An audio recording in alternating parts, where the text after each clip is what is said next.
विजयते गौड़ीय गोष्ठी पाठे नाना शास्त्र विचार नैक निपुण साधर्म संस्थापको लोकानां हितकारिणो त्रिभुवने मान्यौ शरण्याकर राधा कृष्ण पदारविंद भजन नंदेन मत्तालिको वंदे रूप सनातनो रघुयुगो श्रीजीव गोपालको यं प्रव्रजन्तमनुपेतमपेत कृत्यं वैपायनो विरहकातरवाजुः पुत्रेति तन्मयतया तरवाविनेदु स्वाम सर्वभूतहृदय मुनिमानतोऽस्मि यः स्वानुभावमखिल श्रुतिसारमेकम् आध्यात्मदीपमतिथितीर्षतान्तमोन्दम् संसारिणां करुणयाः पुराणगुह्यं तं वैशसूनुमुपयामि गुरुं मुनीनां नारायणं नमस्कृत्य नरं चैव नरोत्तमं देवीं सरस्वतीं व्यासं ततो जयमुदीरये नमो धर्माय महते नमः कृष्णाय वेधसे ब्राह्मणेभ्यो नमस्कृत्य धर्मान् वक्षे सनातना श्रीचैतन्य प्रभुं वन्दे बालोऽपि यदनुग्रहात् तरेन्नानमतग्रामं व्याप्तं सिद्धान्तसागरम् ध्येयं सदा परिभवग्नमभीष्टदोहं तीर्थास्पदं शिवविरिञ्चिनुतं शरण्यं प्रत्यार्थिहं प्रणतपालभवाब्धिपोतं वन्दे महापुरुषते चरणारविन्दम् त्यक्त्वा सुदुस्तजसुरेप्सित राजलक्ष्मी धर्मिष्ठार्यवचसा यदगादरण्यं मायामृगं दैत्यैप्सितमन्मधावत् वन्दे महापुरुषते चरणारविन्दम् हरे कृष्ण कृष्ण कृष्ण हरे हरे हरे राम राम राम हरे हरे। बोलिए श्रीमद् भागवत महापुराण की जय।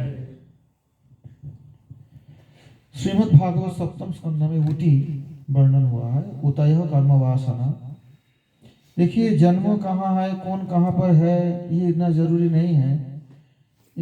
भावना कैसे है, किस प्रकार व्यक्ति का संग मिला है, महत कृपा मिला या महत व्यक्ति का कोप मिला, इससे फर्क पड़ जाता है।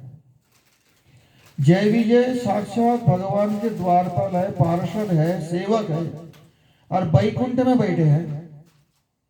वहां से महत व्यक्ति के कोप अर्थात सनकादि का कोप के कारण उनका असुर जन्म आना पड़ा।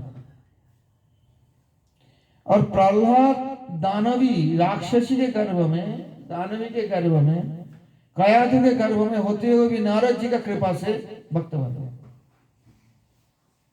हमारे आचार्य उतय कर्म वासना। इसलिए हर समय हर मनुष्य को यह प्रयत्न करना चाहिए कि मेरे कर्म खराब ना हो, मेरे से किसी महत की अवमानना नहीं हो, और हो सके तो महत व्यक्ति का सेवा कर पाऊं, उनकी प्रसन्नता प्राप्त कर पाऊं। सप्तम स्कंद के प्रहलाद चरित्र वर्णन के पश्चात नारद युधिष्ठिर संवाद में वर्णाश्रम धर्म का वर्णन है। अब वर्णाश्रम धर्म वर्तमान समय में जो संसार में है वो थोड़ा अव्यवस्थित हो गए हैं। अनिवार्य रूप से कलयुग में वो वर्णाश्रम के यथार्थ मर्यादा हम पालन नहीं कर पाते। परंतु एक बात तो ये है, किसी वर्ण के, किसी आश्रम के, किसी प्रांत के हो, उनके लिए एक साधारण नियम बताए गए भागवत में, जो सभी को पालन करना चाहिए। अहिंसा, अस्तेय, चोरी नहीं करना, हिंसा नहीं करना, ये तो कलियुग में भी सभी को पालन करना चाहिए। विशेष रूप से जो कली पंचक, जहां पे जो 5 वस्तु पे कलियुग का निवास है, उससे तो दूर ही रहना चाहिए। तब जाके जो है भगवान की भगवत प्राप्ति के मार्ग पे हम आगे बढ़ सकें। तो प्रथम स्कंद में इसका वर्णन हो चुका है। द्यूतम पानम स्त्रिय शूना यत्रा धर्म चतुर्विधम। 4 जगह में कलियुग निवास करते हैं। द्यूत, पान, स्त्री और शूना। द्यूत के मतलब होता है जुआ, सट्टा। अब साधारण दृष्टि से आप देखेंगे, मैं थोड़ा दृष्टांत स्वरूप देता हूँ। क्रिकेट का खेल होता है, फुटबॉल का खेल होता है, आदमी सोचते हैं हमारा जो देश जीतेगा या कोई और जीतेगा। वास्तव में ये खेल प्रायः सट्टे का होता है। सबको बेवकूफ बना के ये लोग चाहे तो इच्छा पूर्वक हार भी जाते हैं, कभी कभी पकड़ा भी जाते हैं, बहुत समय पकड़ा नहीं जाता। तो कलयुग इतना बढ़ गए कि ये चारों में तो रहेगा, उसमें पेट होता है। अभी तो भारत में एक उस ऐप को छत्तीसगढ़ का बैन किया है, ऐसे चलते रहते हैं। जुआ का रूप बदलता है। पांडव और कौरवों के बीच में जुआ का खेला पाशा होता था, उसी में खेल होता था। अब रूप बदल गए, लेकिन जुआ किसी न किसी रूप में और ज्यादा खतरनाक रूप में है पहले से भी, बहुत ज्यादा खतरनाक है। कलियुग जितना बढ़ रहा है ना, क्योंकि ये स्थान है, और ये आज नहीं, श्रीमद् भागवत में वर्णन है। ये द्यूत जो है ये कलियुग का स्थान है। इससे जहां तक हो सके बच के रहना चाहिए। कोई खेल में देखता हूँ पटाखा करते हैं और नाचते हैं, मैं सोचता हूँ कितना बेवकूफ बन चुका है पढ़े लिखे लड़का सारे। अरे प्रायः खेल तो कहीं कहीं होता होगा, प्रायः खेल नहीं होता है, तो सट्टों का खेल होता है। जिस पक्ष में अधिक वेट पड़ता है ना, उसको कुछ पैसा खिला देता है, तुम हार जाओ तो जाके उस कंपनी का प्रॉफिट होगा। अभी ऑनलाइन में चल रहा है बहुत जोरदार। पहले तो ऐसे वो जुआ खेलते थे, अभी ऑनलाइन में जुआ चल रहा है। अब कहां तक बचना पड़ेगा। कली पंचक है, जूतम पानम और नशा। अभी कोई विद्वत कहते हैं सिर्फ शराब और ये मत पियो। मैं तो कहता हूँ नशा में तो सभी आता है। शराब क्यों, चाय कभी भी नशा है, चाय भी नशा है, कभी भी नशा है। कोई कहता है महाराज जी बड़े विद्वान होते हैं, कोई बड़ा तर्क उठाते हैं, हाँ अन्न में भी तो नशा है। अन्न में नशा नहीं है, वो हमारे प्राण धारण के उपाय है। कोई कहता है महाराज जी अन्न में भी तो बहुत नशा है, अन्न क्यों खाते हो? ये तो क्या बोलो, ये तो निर्बुद्धि की बात है। वो तो हमारा भोजन है, उसके बिना कैसे शरीर चलेगा। लेकिन नशा जो है, चाय कॉफी से शुरू करके ये सब नशा में आता है। ये गुटखा है, नया नया नशा निकलता है और है बहुत खतरनाक। ये गुटखा कोई अच्छा चीज नहीं है, वो तो बहुत अच्छी चीज नहीं है, बहुत खतरनाक होता है। उससे कैंसर वैंसर क्या क्या बन जाता है। फिर भी देखना मुंह में डाल के चलो तो रास्ते में थूकते रहते हैं, दुनिया गंदगी करते रहते हैं। कलियुग का ही है, इसलिए नशा से दूर रहना चाहिए, हर प्रकार के नशा से। और स्त्रियों के मतलब होते हैं अवैध संबंध। अभी तो फिर नया नया नाम देने लगे इसका, लिव इन रिलेशन, ये वो सो। अरे लिव इन रिलेशन तो शादी ही है, तो शादी कर लो ना। वरना जो शास्त्र सम्मत है, एक और कोर्ट में बता भी दिया 3 साल अगर एक साथ रहे तो उनका पति पत्नी माना जाएगा। ये भी है, कोर्ट का राय है, अदालत का। तो फिर ये सब कहाँ की अवैध संग काय को करते हैं आदमी, बड़ा विचित्र। ये भी कहूं तो बोलेगा महाराज जी बड़ा पुराने जमाना की बात कहते हैं, वो जमाना गए अब तो नया जमाना। अरे जमाना एक ही है, कोई पुराना नया नहीं, रूप बदलते हैं। ये जो अवैध संग जो है, ये भी कलयुग के निवास होता है। इसमें कोई किसी का 36 टुकड़ा कर दिया, कोई किसी का 35 टुकड़ा कर दिया, हल्ला होता है। ये है वो है, परंतु मुख्यतः क्या है, ये कलयुग का निवास है, झगड़ा अशांति का मूल कारण है। और स्त्री के मतलब ये नहीं, मतलब स्त्री संग अथवा पुरुष संग जो है अवैध, अपने विवाह संबंध से बाहर, ये इसमें कलयुग अवश्य रहेगा।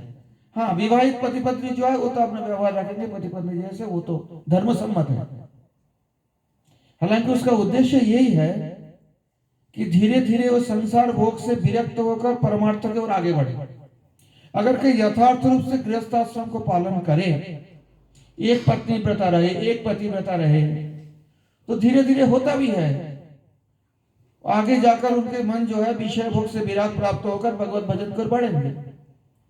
परंतु जो व्यक्ति ऐसा नहीं करके नया नया जो विषय भोग के लिए अपने को विभिन्न प्रकार का अवैध संग में लिप्त करेंगे, उनका ये भोग वासना कभी खत्म ही नहीं होगा, उनका जला देगा, खत्म कर देगा। ये कलयुग है। और एक कलयुग का निवास बताया गया, सूना, हिंसा। आइंस्टाइन एक साइंटिस्ट थे, बहुत बड़े ब्रेन बना, उसका ब्रेन अभी संरक्षित करके रखा गया है, बहुत ज्यादा इंटेलिजेंट ऐसा कहा जाता है ना। तो उस आइंस्टाइन के एक वचन है कि जब तक ये काशाई घर बना रहेगा, कत्ल होता रहेगा जानवर का, स्लॉटर हाउस, तब तक संसार में शांति की कोई आशा है नहीं। तो वैष्णव नहीं थे, तिलक तो नहीं करते थे, लेकिन ग्रेट मैन थिंग्स अलाइक, एक अंग्रेजी में बताओ, जो अच्छे बड़े आदमी होते हैं ना, उनका चिंताधारा एक ही होता है। वो शाकाहारी थे, लियो टॉल्स्टॉय शाकाहारी थे, हिंसा के विरोधी थे। किसी भी प्राणी पर हिंसा नहीं करना चाहिए। जो मारता है, जो खाता है, जो अनुमोदन करता है, जो बेचता है, रसोई करता है, सबका बराबर पाप लगता है। कोई नहीं कह सकता मैं तो महाराज जी बस बेचता हूँ होटल में, मैं नहीं खाता हूँ, बिल्कुल शाकाहारी हूँ, पाप तो उतना ही लगेगा, और खाने वाले को उतना ही पाप लगेगा। इसलिए मांसाहार का सर्वत्र प्रकार से वर्जन करना चाहिए। आप प्याज लहसुन लेके बात उठाते हैं, कोई कोई महाराज वो तो शाकाहारी है, वास्तव में शाकाहारी है, वो मांसाहार नहीं है। और कोई ये भी युक्ति दिखाता है, ये जो गेहूं के दाने में भी तो प्राण है, पालक में भी तो एक जान है, वो भी तो जीवंत है ना। बात तो सही है, परंतु हमारे भोजन है। कोई अगर कह दिया हाँ रास्ते में हम गाड़ी चलाते हैं, कार ड्राइव करते हैं, चींटी तो मर जाता है, एक आदमी मर गया तो कौन सी बड़ी बात है, धक्का लगा के मानेंगे इसमें कानून? क्यों नहीं मानेंगे? हजारों चींटी दब जाते हैं और एक आदमी को धक्का लगा दिया तो केस लगेगा। अब तो हाल में तो एक नया कानूनी बना है, क्या 10 साल की सजा और क्या क्या धर्मघट हो गया था। और किसके बारे में? मनुष्य के बारे में ना। इसके कारण ये है, देखिए हिंसा तो अनिवार्य होता ही है, जीने के लिए जीव जीव से जीवन, परंतु उस वस्तु की अगर भगवान के अर्पित कर दिया जाए तो हिंसा दोष नहीं रहता है। बोलेंगे ऐसे कैसे होगा? मैं एक दृष्टांत देता हूं, आप लोग समझ जाएंगे।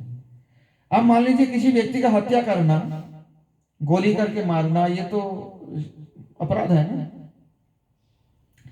परंतु जो हमारे आर्मी रहते हैं बॉर्डर में या कहीं युद्ध में, कितने को मार के आते हैं और राष्ट्रपति उनको स्पेशल पदक देते हैं, पुरस्कार देते हैं, उनको सजा क्यों नहीं होता? अरे पाकिस्तानी सेना को मारे हैं, वो भी तो मनुष्य के मार के आया है ना, क्योंकि वो सरकार के आदेश से, उनके जो ऊपर के जो होते हैं सेना के, उनके आदेश से वो काम किया है, और वो कहेंगे हम देश के लिए किया है, व्यक्तिगत स्वार्थ से नहीं। जो एक देश, जो एक भौगोलिक सीमा है, और जो सरकार 5 साल बाद बदलते रहते हैं, उनके लिए अगर किसी मनुष्य के भी हत्या कर दिया जाए तो वो दोष नहीं माना जाता है और खून माना जाता है। तो आप थोड़ा पालक और मेथी और ये लाके ठाकुर जी के लिए भोग लगा के, जो संसार के मालिक है अनंत काल के लिए, उनके लिए किया है, तो इसमें दोष लगेगा क्या? नहीं। लेकिन एक बात तो जरूर है, अनावश्यक एक वृक्ष का पत्ता भी नहीं तोड़ना चाहिए। ये तो साइंटिस्ट भी कहते हैं। अनावश्यक रूप से एक चींटी को भी नहीं मारना चाहिए, क्योंकि इकोलॉजी में इन सब प्राणी की भूमिका बहुत महत्वपूर्ण है। ये संसार की जो संतुलन, प्राकृतिक संतुलन बनाए रखने के लिए इन सभी प्राणियों का महत्व बहुत है। इसलिए शास्त्र में कहते हैं किसी भी जीव को उद्वेग देना ही हिंसा है, सिर्फ मारना नहीं। जहां तक हो सके हमें यह प्रयास करना चाहिए कि हमारे कारण किसी भी प्राणी का उद्वेग ना हो, एंजाइटी ना हो, टेंशन ना हो। आपको ये अनिवार्य जो हो जाए उसमें तो अलग बात है, परंतु प्रयास तो इतना होना चाहिए, तब जाके हम कलयुग से बच सकते हैं। हिंसा करेंगे तो कलयुग तो उसमें अवश्य है। ऐसे कहा जाता है कि तीसरी विश्व युद्ध हो जाए मानो, तो चौथी विश्व युद्ध में आदमी से पत्थर और डंडा से लड़ेंगे और कुछ रहेगा ही नहीं, सब ज्यादा। ऐसे ही कहा जाता है और ऐसी वास्तव तो दिखा, ऐसे अस्त्र बना बना के तैयार है हर देश में, भारत में भी है। अब नाश हो जाएगा सारे का सारे, एक दूसरे को मार के मरेंगे। जियो और जीने दो, ये जो मूलभूत जो हमारे सनातन धर्म के जो धारा है, ये हमें पालन करना आवश्यक है। और ये हम पालन नहीं करना चाहते, जब भी संसार में इतनी अशांति हो रही है। और उसी अस्त्रों के पीछे करोड़ों करोड़ों अरबों रुपया खर्च भी कर रहे हैं हर देश। चाहे जनता को खाना ना मिले, चाहे स्कूल ना बने, कॉलेज ना बने, हॉस्पिटल नहीं बना पाए, अस्त्र बनाना जरूरी है, नहीं तो दूसरे देश कब्जा कर लेंगे। ये भी तो बात है ना, सभी तैयार करके बैठे हैं, बचेंगे कहां? तो हिंसा जो है किसी भी प्रकार से, ये कलयुग के निवास होते हैं। परंतु और एक स्थान है, क्योंकि जब परीक्षित महाराज जी कली को ये 4 स्थान दिए थे, उस समय ज्यादा आदमी ऐसा नहीं करते थे। आप थोड़ा दृष्टांत देखिए ना, पहले युद्ध होता कहाँ होता? पानीपत के प्रथम युद्ध है, द्वितीय। संसार के बाकी आदमी का कुछ फर्क नहीं पड़ा। विदेशी सेना आए, भारत की सेना लड़े हैं उनके साथ, सेना में लड़ाई होता था ना। आप कोई लड़ाई हो, सेना तो बच जाएंगे, पब्लिक के ऊपर बम फेंकेंगे सबसे पहले ऊपर से। ये कलयुग जितना बढ़ रहा है देखिए ना, पहले क्या लड़ाई होता था? सेना में लड़ाई होती। दिल्ली में राजपाट बदल जाते, मथुरा में पता ही नहीं चलता कौन राजा बना है, कौन बदल गया। यहां पे असर नहीं पड़ता था ज्यादा। परंतु अब क्या होगा? अब सेना भी बच जाएंगे, सेनापति तो जाएंगे नहीं युद्ध करने के लिए, वो तो एकदम सुरक्षित अंडरग्राउंड में बैठ के वहां से डायरेक्शन देते रहेंगे और पब्लिक के ऊपर बम बरसता रहेगा। सारे मकान हॉस्पिटल, अभी हाल में देखिए ना इजराइल और उसी में कितना बड़ा लड़ाई घमासान हो गया। ये सारे कलयुग है। तो पर तो उस समय ऐसा नहीं होता था, इतना ज्यादा नहीं था। मांसाहार भी था, थोड़ा बहुत था, नशा भी थोड़ा बहुत था। तो कलयुग बोला ही जाएगा बहुत छोटा है मेरे लिए, और थोड़ा सा बड़ा मकान चाहिए हमें, इसमें नहीं हो पाएगा। तो उस समय एक चीज चालू हो गया था, करप्शन। वो जो सोना बताते हैं ना, वास्तव में सोना नहीं, जात रूप बताया, जात रूप मदद प्रभु। क्योंकि सोना अगर अभिधा वृत्ति से लिया जाए कि सोने में कलयुग है, तो वहां तो लक्ष्मी जी का निवास है, सोना तो लक्ष्मी जी का माना जाता है। सोने के तात्पर्य है करप्शन, बेईमानी के कमाई, ब्लैक मनी जिस रूप से कहिए। ये जो हाल ही में जो महामारी हो गए, उसमें भी बहुत करप्शन चला। दवा कंपनी जो है करोड़ों का प्रॉफिट किया, उसी बीमारी दिखा के आदमी का डरा के, वास्तवता है। और ये इंटरनेशनल करप्शन है। पहले थोड़ा बहुत करप्शन होता था, वे थोड़ा बहुत चोरी करते थे, अब तो इंटरनेशनल चोरी होने लगे एकदम, पूरे संसार के आदमी को बेवकूफ बना के। मैं किसी डॉक्टर के खिलाफ नहीं हूं, लेकिन जो वास्तवता है कहूं तो मुझे कहेगा देखो ये ऐसे ऐसे बोलते रहते बाबा जी। हमारे वहां एक डॉक्टर है, भक्त है, तो वहां के मैं जहां रहता हूं, वो सरकारी हॉस्पिटल के डॉक्टर हैं। उन्होंने बोला महाराज मेरे हाथ में एक भी कोरोना पेशेंट नहीं मारा। कैसे? बोला महाराज ये मारते हैं दवाई से। बोला खाना बंद कर देते हैं और उनको हेवी इंजेक्शन देते हैं, जो हाई डोज एंटीबायोटिक्स उनको दिया जाता है। निमोनिया से भी कुछ, निमोनिया का ही कुछ सिम्टम्स था कोरोना एक्चुअली, उसका ये वेरिएंट का, चाहे चाइना बनाया कोई बनाया। अब सुनिए वास्तवता, उनके हाथ में एक भी पेशेंट नहीं मरे। कहते हैं मैं खाना नहीं बंद करता उसका, क्योंकि खाना बंद कर दो आदमी को, चाहे कितना ग्लूकोज दो, ये तो उस शरीर में समर्थ नहीं रहेगा, और उसमें जो है हेवी एंटीबायोटिक उससे मरते हैं सब। जो नेचुरल भोजन, मैं किसी को मना नहीं किया, तुम जो खाते हो नॉर्मली तुम रोज जिस प्रकार भोजन ऐसे भोजन करते रहो, थोड़ा फल ज्यादा लिया करो। और उसके ऊपर दवा मैं देता हूं, एक भी नहीं मरा।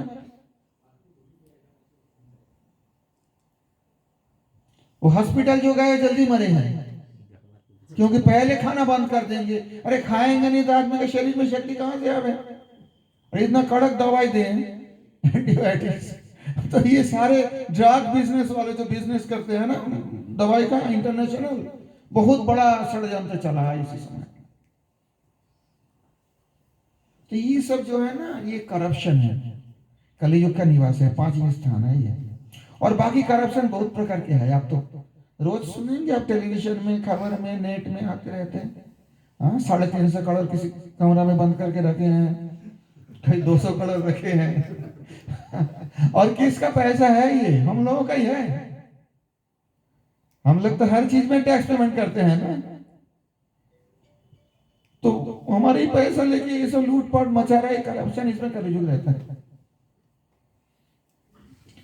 भोग भी रहे, उसका पैसा भी सारे बचाव तो हो गया, फिर जेल में भी जाना पड़ेगा, उसी लेके भी राजनीतिक खींचाता नहीं। ये सारे कलियुग से बच के भगवत भजन करना कलियुग में बुद्धिमान व्यक्ति का काम है।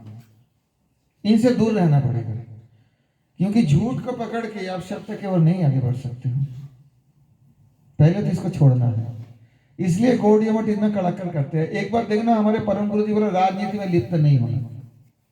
हम लोग राजनीति में लिप्त नहीं होते हैं, क्योंकि राजनीति ऐसी चीज है, उसमें करप्शन भी रहेगा। अब कितना भी प्रयास कर लो, कि किसी भी पार्टी हो रहेगा।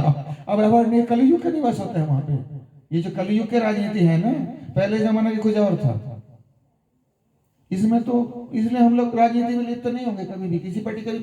हाँ, हम भारत के नागरिक हैं, वोट देंगे जरूर, जिनको अच्छा लगे अपने मत से मैं उनको वोट देके आने, मैं भी देता हूँ वोट।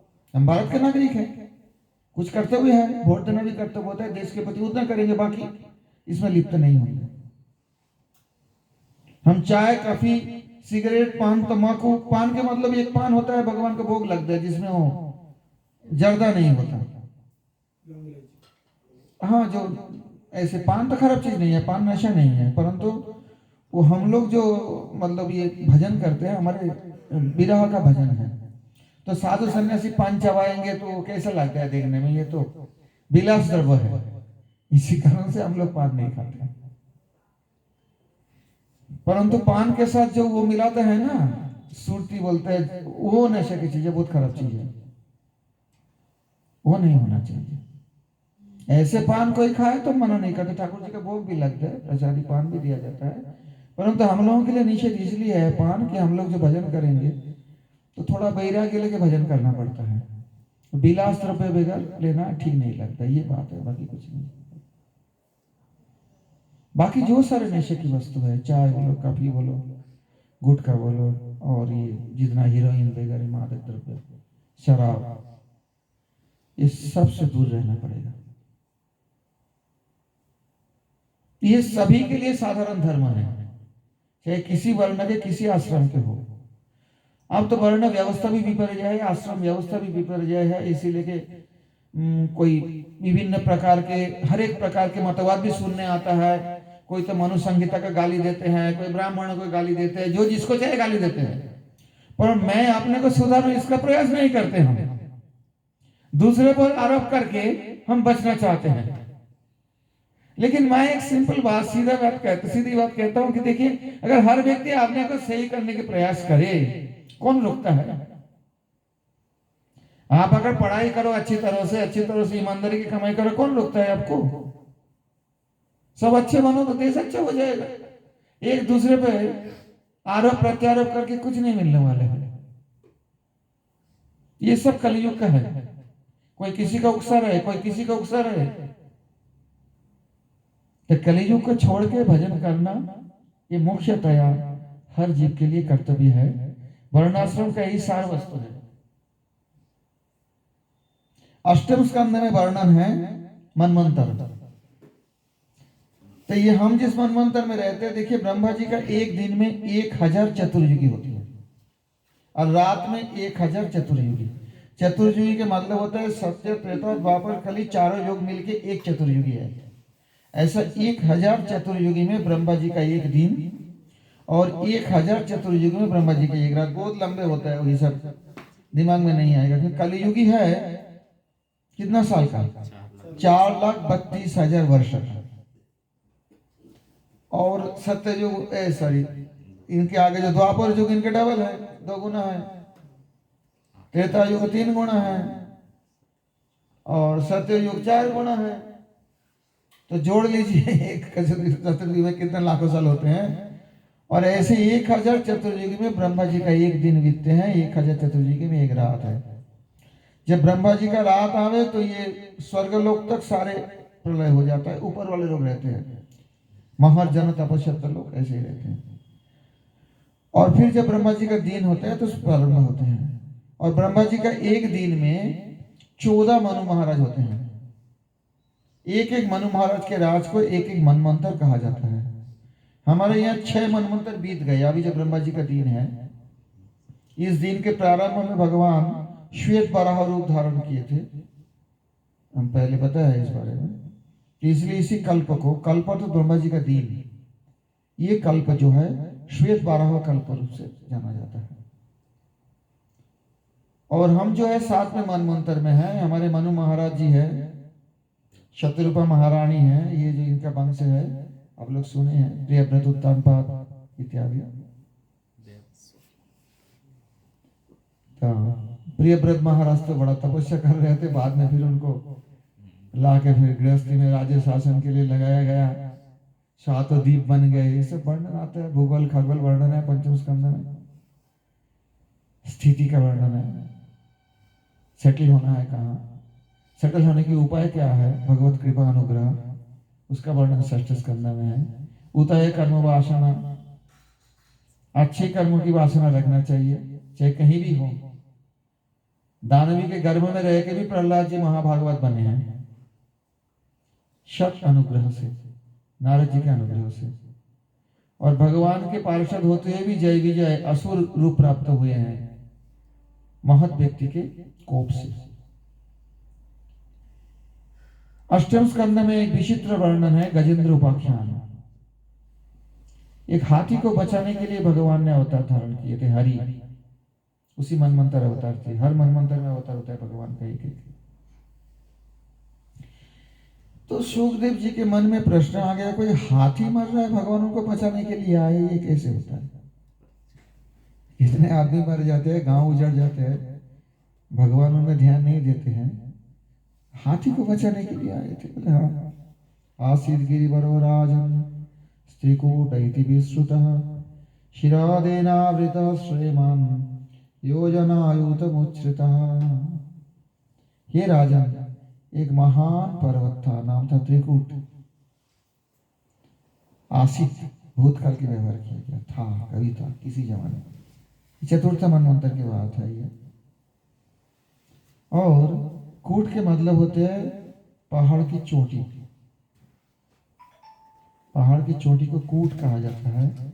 ऐसे पर्वत का 3 चोटी था, स्वर्णमय, रौप्यमय, लौहमय। और उसी पर्वत के तलेटी पर वरुण राजा के बहुत सुंदर बगीचा रहा। उसी में देवश्रेया स्नान करने आती थी सरोवर में। तो जंगल में हाथी रहता था, एक बड़ा हाथी के झुंड। उनके जो दलपति है, युद्धपति है, वो बहुत बड़ा एक हाथी था। गर्मी के मौसम में नहाने के लिए आए, जलपान करने के लिए आए तृष्णार्त होकर। और सरोवर के अंदर एक ग्राह था, नक्का, मकर, कुंभीर, जैसे भी बोलो, वो आके हाथी का पैर पकड़ लिया। बचने के लिए बहुत कोशिश किया है।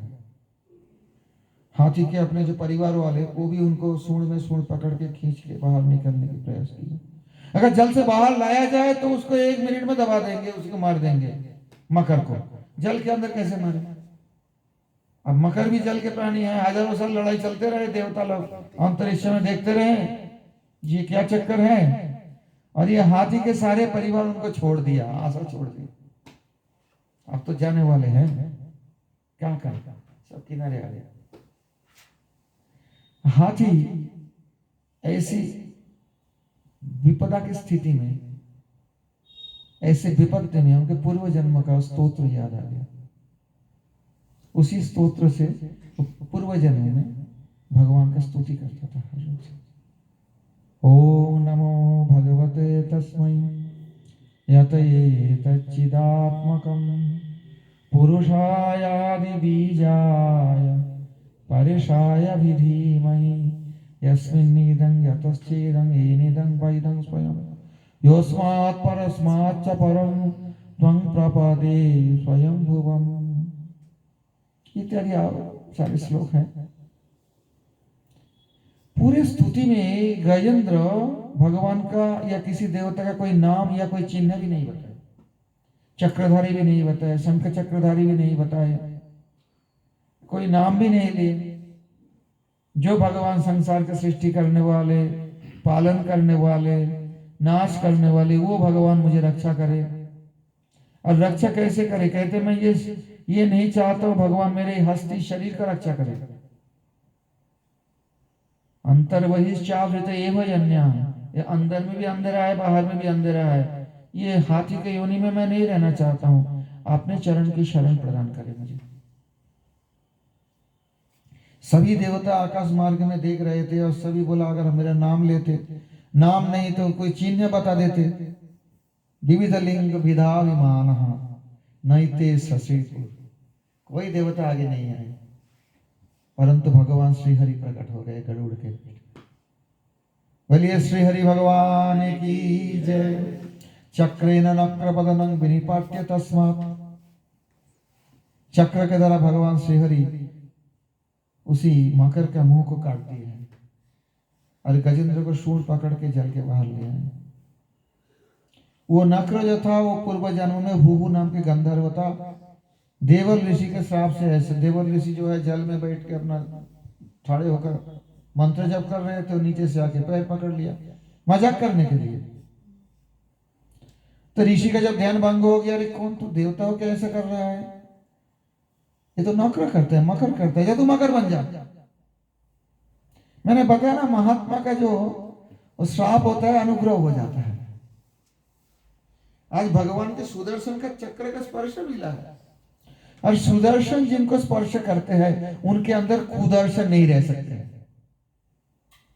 यथार्थ दर्शन होगा। जगन्नाथ जी का आप दर्शन नहीं करो कोई बात नहीं, लेकिन जगन्नाथ जी के मंदिर के ऊपर जो सुदर्शन लगे उनके दर्शन करो तो आपको बस उद्धार हो जाएगा, सारे कुदर्शन हट जाएगा। उसके अधिक महत्व बताया जाए। जगन्नाथ दर्शन से जगन्नाथ के सुध क्यों? जब तक सुदर्शन नहीं हो तो सामने भगवान आते हुए भी आप पहचान नहीं पाओगे। कुदर्शन जब तक है तब तक भगवान दर्शन नहीं होता है, धाम दर्शन नहीं होता है। सुदर्शन की कृपा हो तब यथार्थ वृंदावन प्रकाशित होंगे, यथार्थ वैकुंठ प्रकाशित होंगे, यथार्थ जगन्नाथ जी प्रकाशित होंगे।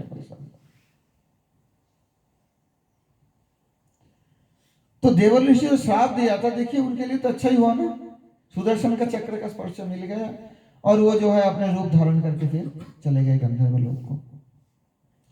और जो गजेंद्र था वो पूर्व जन्म में इंद्रदुम्न महाराज थे, जो भगवान के एकांत भक्त थे।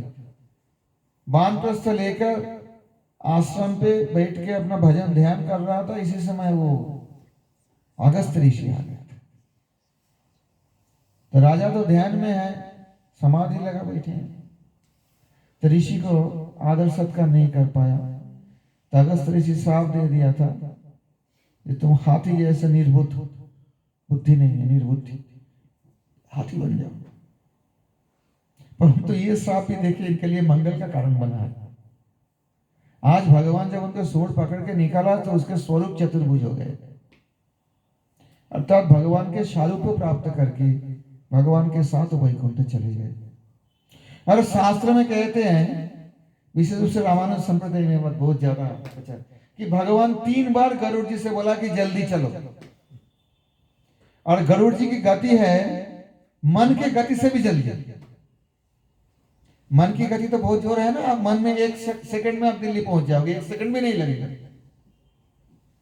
और गरुड़ जी उससे भी जल्दी चलते हैं। तो भगवान 3 बार गरुड़ जी को बोले थे ना, और तीसरी बार गरुड़ जी बोले अबे तो मुझे पुरस्कार चाहिए कुछ। कब कब बोले थे? किसी ने पढ़ते नहीं हो क्या शास्त्र? एक बार जब द्रौपदी का चीरहरण हो रहा था और पुकार रहे थे ना, हे द्वारकानाथ।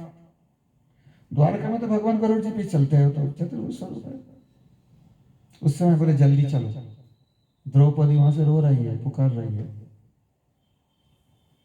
बताओ, जिन गरुड़ जी की ऐसी गति है, उनको बोलो क्या और जल्दी चलो।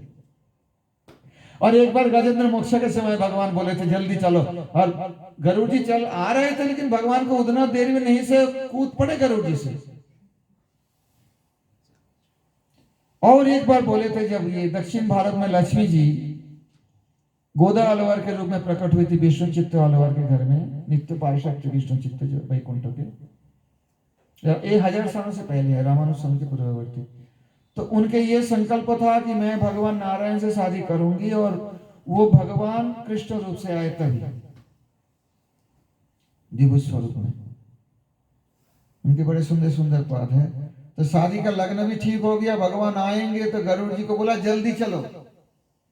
गरुड़ जी कहते हैं मुझे क्या मिलेगा, मैं 2 बार आपको ले गए, आप इस तीसरी बार कह रहे हो जल्दी चलो, मेरे से गति कैसे? बोला आपके बार अगर तुम समय पे लगन मुहूर्त होता है ना, उसी समय में विवाह होना चाहिए, अगर पहुंचा दोगे तो तुम्हें मेरे बराबर आसन प्रदान करेंगे। वृंदावन में जो रंगजी मंदिर है, उसमें रंग मन्नार है, वास्तव में देखना दिव्य स्वरूप है भगवान का। और गोदा जी पास में खड़े हैं, और गरुड़ जी उनके सिंहासन में विराजमान है। ये पुरस्कार मिला था। वृंदावन का भी जाओ, दर्शन कर लेना रंगजी मंदिर में। वो रंग मन्नार है। रंग मन्नार मतलब रंग कृष्ण, मन्नार कहते हैं तमिल भाषा में कृष्ण को। लेकिन ऐश्वर्य मार्ग कृष्ण है, ये बात तो जरूर है। हमारे वृंदावन बिहारी नहीं है, द्वारका वाले कृष्ण जी है वही कृष्ण, रस विचार से कुछ अलग है। तो इस प्रकार से जो गजेंद्र को भगवान ने मुक्त किया, और एक वरदान दिया है कि जो इसको स्मरण करेंगे, इस लीला को, वो सारे दुष्स्वप्न उनका नष्ट हो जाएगा। तो कोई किसी का दुष्स्वप्न हो तो गजेंद्र मोक्ष लीला की स्मरण करना चाहिए। बोलिए भक्तवत्सल भगवान की जय। आगे जाकर देवासुर समुद्र मंथन, इस प्रसंग में एक बात ही कहने योग्य है जो बहुत जरूरी है। यदा दुर्वासो शापात्, जब दुर्वासा जी के श्राप से सारे देवलोक दरिद्र हो गए थे और श्रीहीन हो गए थे, काले कलूटे बन गए देवता, कोई पूजा भी नहीं कर रहे उनको। दुर्वासा जी क्यों श्राप दिए थे? दुर्वासा जी गले में माला धारण करके, कोई कहता है वृंदावन में गोविंद देव जी का प्रसादी माला, क्यों दुर्वासा जी यहीं रहते थे ना, आपको मथुरा के पल्ली पारी उनका आश्रम था। आश्रम तो एक जगह रहते हैं, लेकिन साधु तो कहां कहां घूमते रहते हैं। मैं जहां रहा था, मेरा आश्रम यहाँ से 1600 किलोमीटर दूर है, अब यहाँ बैठ के कथा कर रहा हूं। तो दुर्वासा जी तो विचरण करते थे, और उनकी आवाज गति है, स्वर्ग में पाताल में कहीं चले जाते। तो वो माला गले था, जो प्रसादी माला भगवान गोविंद देव का, चले गए सीधा स्वर्गलोक को। तो बड़ा सुंदर जुलूस निकल रहा था, इंद्र देवता जो है ऐरावत हस्ती पे सवार होकर, हरे साज गाजा बाजा अप्सरा नृत्य कर रही है। और दुर्वासा जी देखा, चलो इंद्र को कुछ कृपा दूं, अनुग्रह करूं, तो अपने गले की माला उतार के उनको दे दिया। इंद्र ने देखा है हमारे ये स्वर्ग लोक में कितना सुंदर नंदन कानन के पुष्प है, जो पुष्प कभी मुरझाता भी नहीं है, ऐसे कहा जाता है। अरे ये तो कहाँ के सूखा रूखा माला ले आया मर्त लोक से। तो प्रसादी माला को ऐरावत के माथे पे धर दिए। ऐरावत हाथी है, उसको कहाँ इतना बोध है, जब इंद्र ही नहीं समझ पाया तो हाथी ने उसको डाल दिया, नीचे फेंक दिया और पैर से कुचल दिया।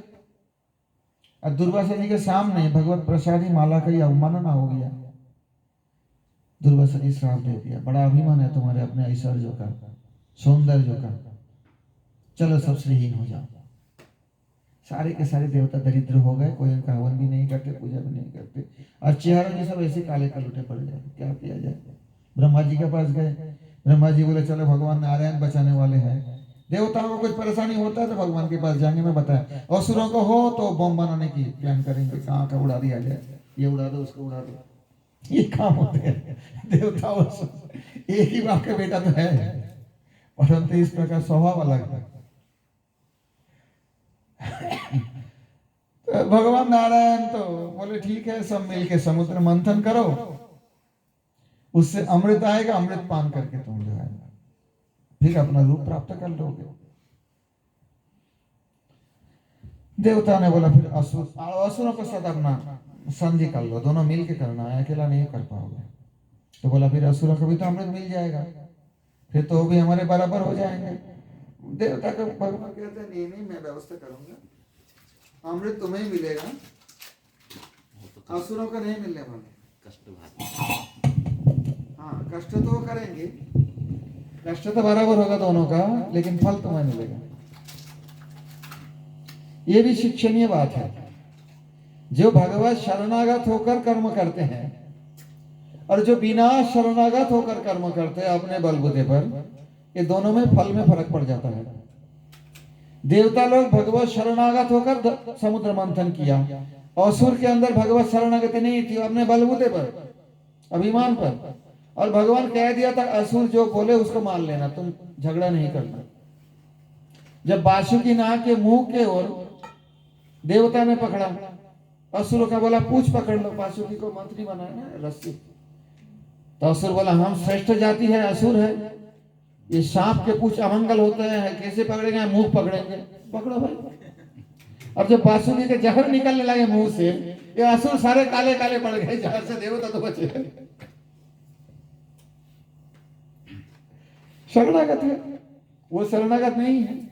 भले अपने भोग के लिए, भले अपने सांसारिक उन्नति के लिए भगवत शरणागत होकर करो तो वो फल अलग होता है, और बिना शरणागत होकर करो अपने बलबूते पर, अपने भरोसा पर, तो कुछ और हो जाता है। अंततः गत्वा जब समुद्र मंथन से एक एक करके ऐरावत हस्ती, इंद्र बोला ये तो मुझे चाहिए। उच्च श्रवा घोड़ा बोला, पहले तो तुमने हाथी लिया, घोड़ा तो मुझे दे दो। तो वो उधर ले लिया बलि महाराज ने। इस प्रकार से जब लक्ष्मी मैया प्रकट हुई थी, बात है लक्ष्मी मैया तो नित्य है, परंतु ऐसे लीला करते हैं जैसे समुद्र मंथन से प्रकट हुई है। और उसका एक तात्पर्य ये भी है, आपको अगर अनपायनी लक्ष्मी प्राप्त करना है, दो प्रकार की लक्ष्मी होता है, एक चंचला लक्ष्मी, एक अनपायनी लक्ष्मी। अनपायनी मतलब जिनका अपाय नहीं होता है, जो अलग नहीं होते हैं। अनपायनी लक्ष्मी किसी को चाहिए तो भगवान नारायण के साथ लक्ष्मी की पूजा करेगा। और उल्लू वाहन नहीं है, वो उल्लू पे बैठी हुई लक्ष्मी नहीं है, वो तो कमल के ऊपर बैठी है। और जो सांसारिक व्यक्ति धन संपद लाने के लिए जो गणेश लक्ष्मी की पूजा करते हैं, प्राय जो दिखा जाता है रिवाज है, वो अपायनी लक्ष्मी है, चंचला है। क्योंकि अलग से लक्ष्मी जी कभी नहीं रहेगी, वो तो चंचला है। परंतु भगवान नारायण के चरणों में, कृष्ण के चरणों में नित्य विराजमान होगी सेवा के लिए। बहुत अंतर होता है। कोई कहते हैं ना, जो लक्ष्मी तो चले जाएगी, अपने भाई बहन को छोड़ के जाएगी। भाई बहन क्या है जानते हो? मदिरा और ये सब समुद्र मंथन से ये सब चीज आया था। बारूणी ये सब छोड़ के लक्ष्मी के चली जाएगी, आपके पास बारूणी रह जाएगा, बस शराब का नशा, सत्यानाशा, सारे बर्बाद कर देंगे। इसलिए अनपायनी लक्ष्मी जो है, जो भगवान नारायण के प्रेयसी लक्ष्मी है, उनकी पूजा करनी चाहिए। और सभी ने आशा किया लक्ष्मी मेरे गले में वरमाला डाले, परंतु लक्ष्मी मैया किसी के गले में देने वाले नहीं, नारायण भगवान के गले में वरमाला प्रदान किया। और दिवाली के दिन ही प्रकट हुई थी, इसलिए उस दिन लक्ष्मी पूजा की विशेष महत्व है। दिवाली कोई कारण से महत्वपूर्ण है। एक तो भगवान रामचंद्र की जो है आगमन, अयोध्या सजाया गया। एक मूर दानव को भगवान ने वध किया, मुरारी बने, वो भी उसी दिन। एक समुद्र मध्य में लक्ष्मी जी प्रकट होना, वो भी उसी दिन। दिवाली का बहुत महत्व है देखना, इसलिए होली दिवाली पूरे भारत मनाते हैं। दक्षिण भारत में हमारे यहाँ होली नहीं जानते हैं क्या होता है, तेलंगाना में तो कुछ जानते हैं, आंध्र में नहीं है। दिवाली तो जरूर है, दिवाली सब मनाएंगे, दीपावली। फिर नववर्ष की शुरुआत होता था, मतलब वो जैसे 31 जनवरी सब पटाखे नया चल हुआ ना, तो ऐसे दिवाली के बाद जो शुक्ला प्रतिपद से वर्ष शुरू होता था। चैत्र शुक्ला प्रतिपद तो विक्रमाद्य है, इसमें कोई बात है, आदमी के मन में संशय होता है। अगर दिवाली के बाद वर्ष शुरू होता तो नवरात्र का जो चैत्र प्रतिपद है, शुक्ला प्रतिपद, वो क्या है? चैत्र शुक्ला प्रतिपद के दिन ब्रह्मा जी जगत को बनाए थे, सृष्टि किए थे, इसलिए वो एक नववर्ष है, जो कि विक्रमादित्य ने फिर चालू किए थे। विक्रमाब्द जो होता है वो उसी से चल रहा है। और भगवान कृष्ण जिस समय ब्रज में लीला करते थे 5000 साल पहले, उस समय ये जो मार्गशीर्ष मास चलते हैं ना, कार्तिक के बाद, अर्थात कार्तिक अमावस्या, जो दिवाली के जो अमावस्या है वो वर्ष का लास्ट डे था, शेष अंतिम दिन। और शुक्ला प्रतिपद जो होता है गोवर्धन पूजा के दिन, उस दिन पहले वर्ष का शुरू। तो वर्ष के प्रथम दिन ये लोग गिरिराज को पूजा, इंद्र पूजा करते थे। गिरिराज का पूजा तो भगवान ने चालू करवाया, इंद्र पूजा करते थे। इस साल भर अच्छी बारिश हुई है, ये बात है। नववर्ष का कोई तरीका है, ये पंजाब में जो एक मानते हैं बैसाखी, और बंगाल में भी ये है, तमिलनाडु में भी है। ये संक्रांति को मानते हैं। सूर्य जब मेष राशि में प्रवेश करते हैं, नहीं पोंगल तो इसी संक्रांति को, मकर संक्रांति को, ये लोहड़ी कहते हैं पंजाब में, इसी मकर संक्रांति। और बैशाख अर्थात बैसाखी जो माना जाता है वो भी एक नववर्ष है, सौर नववर्ष है। सूर्य देव जब मेष राशि में प्रवेश करते हैं तो वर्ष के प्रथम दिन माना जाता है, और बंगाल में उसके दूसरे दिन प्रथम दिन माना जाता है। अर्थात पंजाब में अगर 13 अप्रैल को बैसाखी मनाए तो बंगाल में 14 अप्रैल को पहला बैसाख मनाए, और संक्रांति के महीने का अंत मानते हैं। इस प्रकार कोई वर्ष प्रचलित है, और विदेशी अंग्रेज ने आकर हमारे यहाँ एक वर्ष प्रचलित करके गए हैं। वो कुछ सौर वर्ष से चलते हैं, लेकिन बिल्कुल नहीं, कुछ अंतर है। किसी वर्ष देखना 14 तारीख को मकर संक्रांति हो, तो किसी वर्ष 15 तारीख का जनवरी का। तो संक्रांति के हिसाब से जो आते हैं लगभग सूर्य की गति से चलते हैं, और 4 वर्षों में उनके एक दिन कम हो जाता है, क्योंकि सूर्य का जो चक्र है उसी में एक वर्ष में 3 से 65 दिन 6 घंटा होता है। तो ये 6 घंटा घट जाता है अंग्रेजी वर्ष के हिसाब से, तो लीप ईयर हो जाता है, जिसमें फरवरी को एक दिन बढ़ा दिया जाता है। आपके बार भी लीप ईयर है, तो एक जनरलाइज्ड वर्ष बना दिया है। परंतु जो हमारे जो प्राचीन ज्योतिष के हिसाब से वर्ष गणना है, उसमें सौर और चंद्र दोनों वर्षों के एडजस्ट करने की पद्धति है, जो कि कहीं नहीं है। मैं थोड़ा कहता हूं क्योंकि ये मनमंत्र आदि काल के हिसाब है। अधिक महीना क्यों आते हैं कि चंद्र वर्ष में चंद्रमा का जो अगर हिसाब से महीना गिना जाए तो हर साल 10 दिन घट जाता है।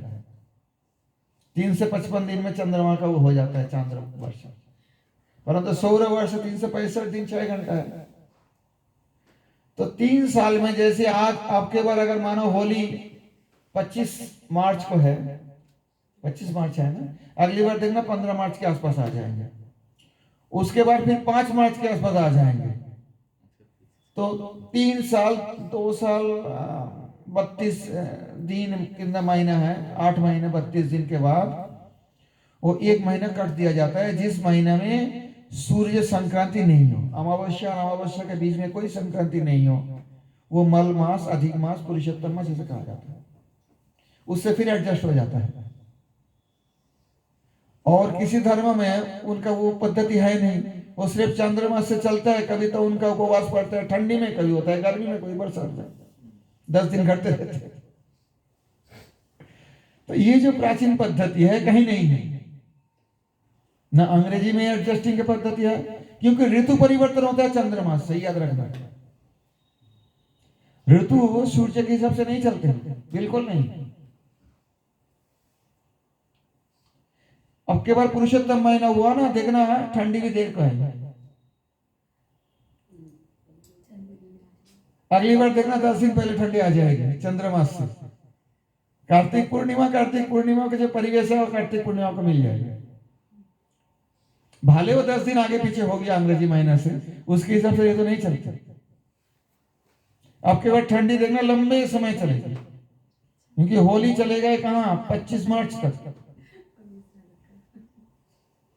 ये अभी एक नया मूवमेंट चला है अमेरिकन देश में। वो कहते हैं कि देखो ये ग्रेगरियन कैलेंडर, जिसको हम अंग्रेजी कैलेंडर कहते हैं, इसको कैंसिल करके हमारे चांद्र कैलेंडर जो भारत में पंचांग माना जाता है ना, उसको चालू किया जाए, क्योंकि उसके हिसाब से प्रकृति बदलता है। उस हिसाब से गेहूं बोते हैं किसान अभी भी। दिवाली हो जाए तो गेहूं की बुआई चालू हो करेंगे, है ना, क्योंकि प्रकृति ऐसी चलेगी। और अधिक महीना अब प्रेडिक्ट नहीं कर सकते हो कैसा होगा। कभी वर्षा हो गया तो बहुत वर्षा हो गया, कोई सूखा पड़ा तो पूरा सूखा पड़ गया।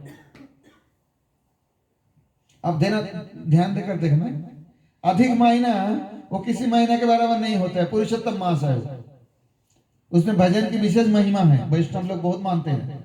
स्मार्त लोग उसी में कोई पुण्य कर्म नहीं करते हैं।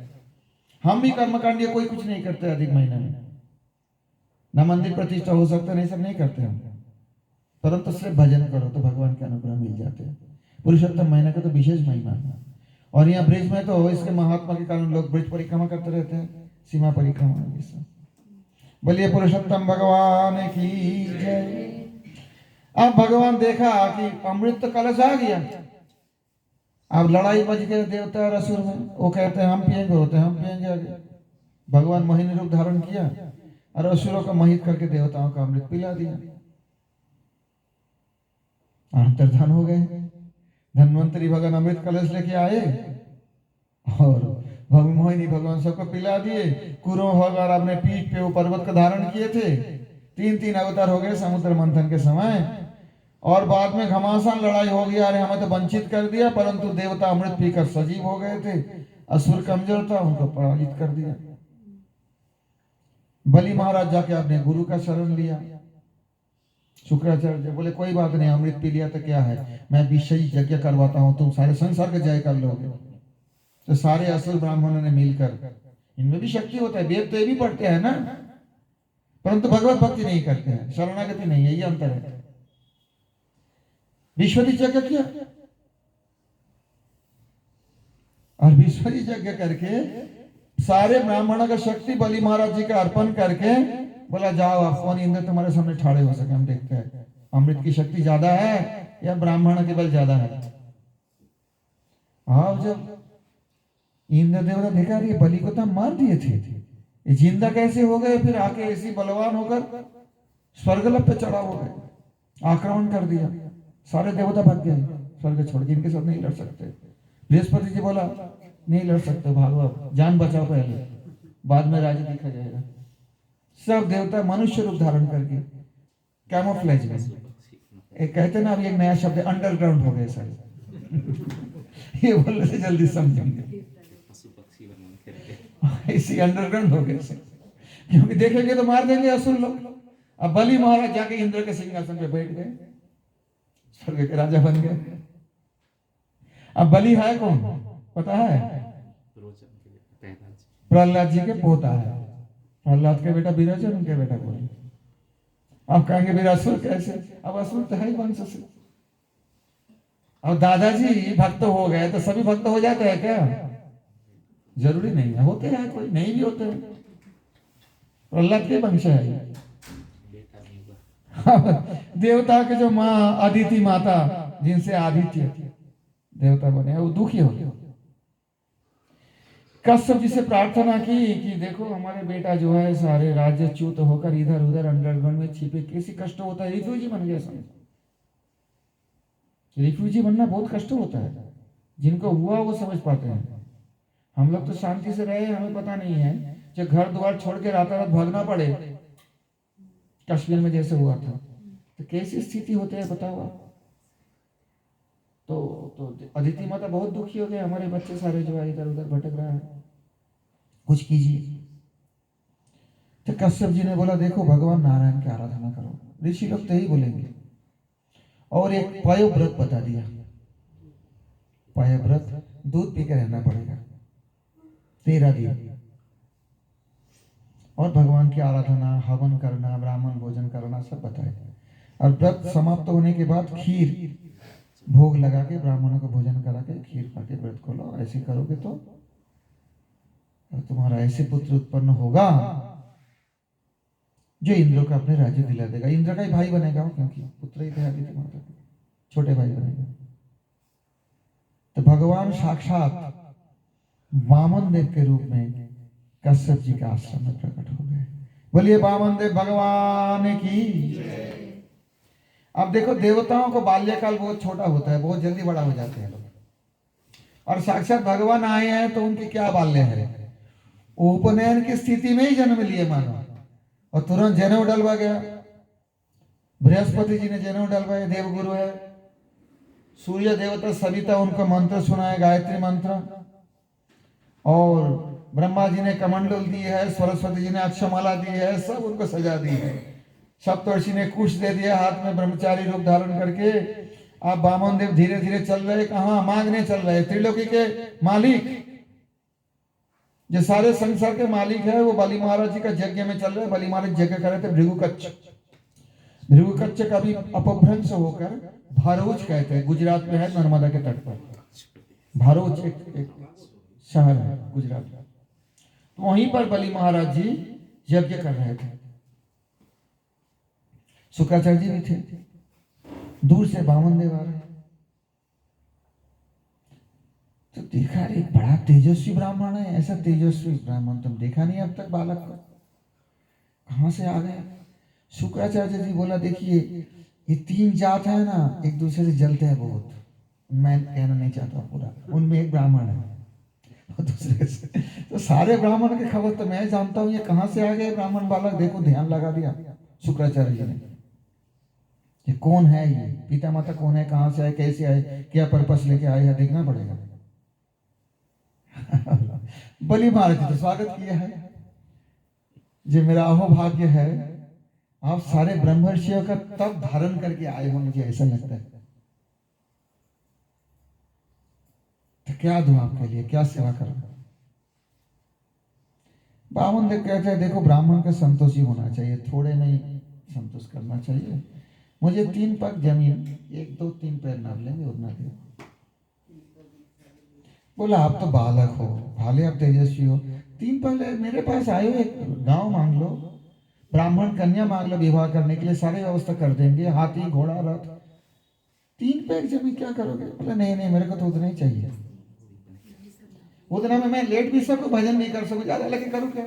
देखना आपका 3 पैर जमीन में आप सो सकते हो, बैठ भी सकते हो जब चाहे। दूसरे के जमीन पे मुझे भजन नहीं करना पड़ेगा, अपने जमीन पे बैठ के भजन करेंगे, पूजन करेंगे, संध्या बंदन करेंगे, नींद आए तो सो जाएंगे, भोजन करना है वहीं बैठ के भोजन करेंगे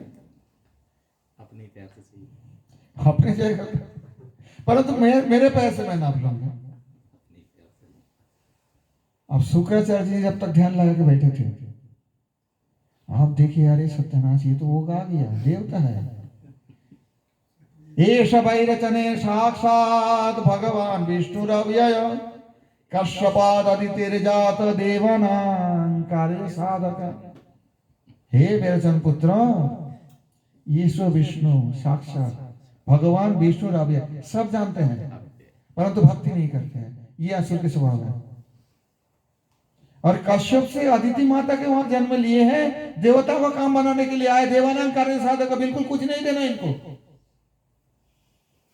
बलि महाराज जी बोले गुरु जी कैसे कह रहे हैं, जो हवन करते हैं हम, तो यज्ञेश्वर कौन होते हैं, भगवान विष्णु ही तो होते हैं ना, उनके लिए यहाँ स्वाहा स्वाहा करके घी दे रहे हैं।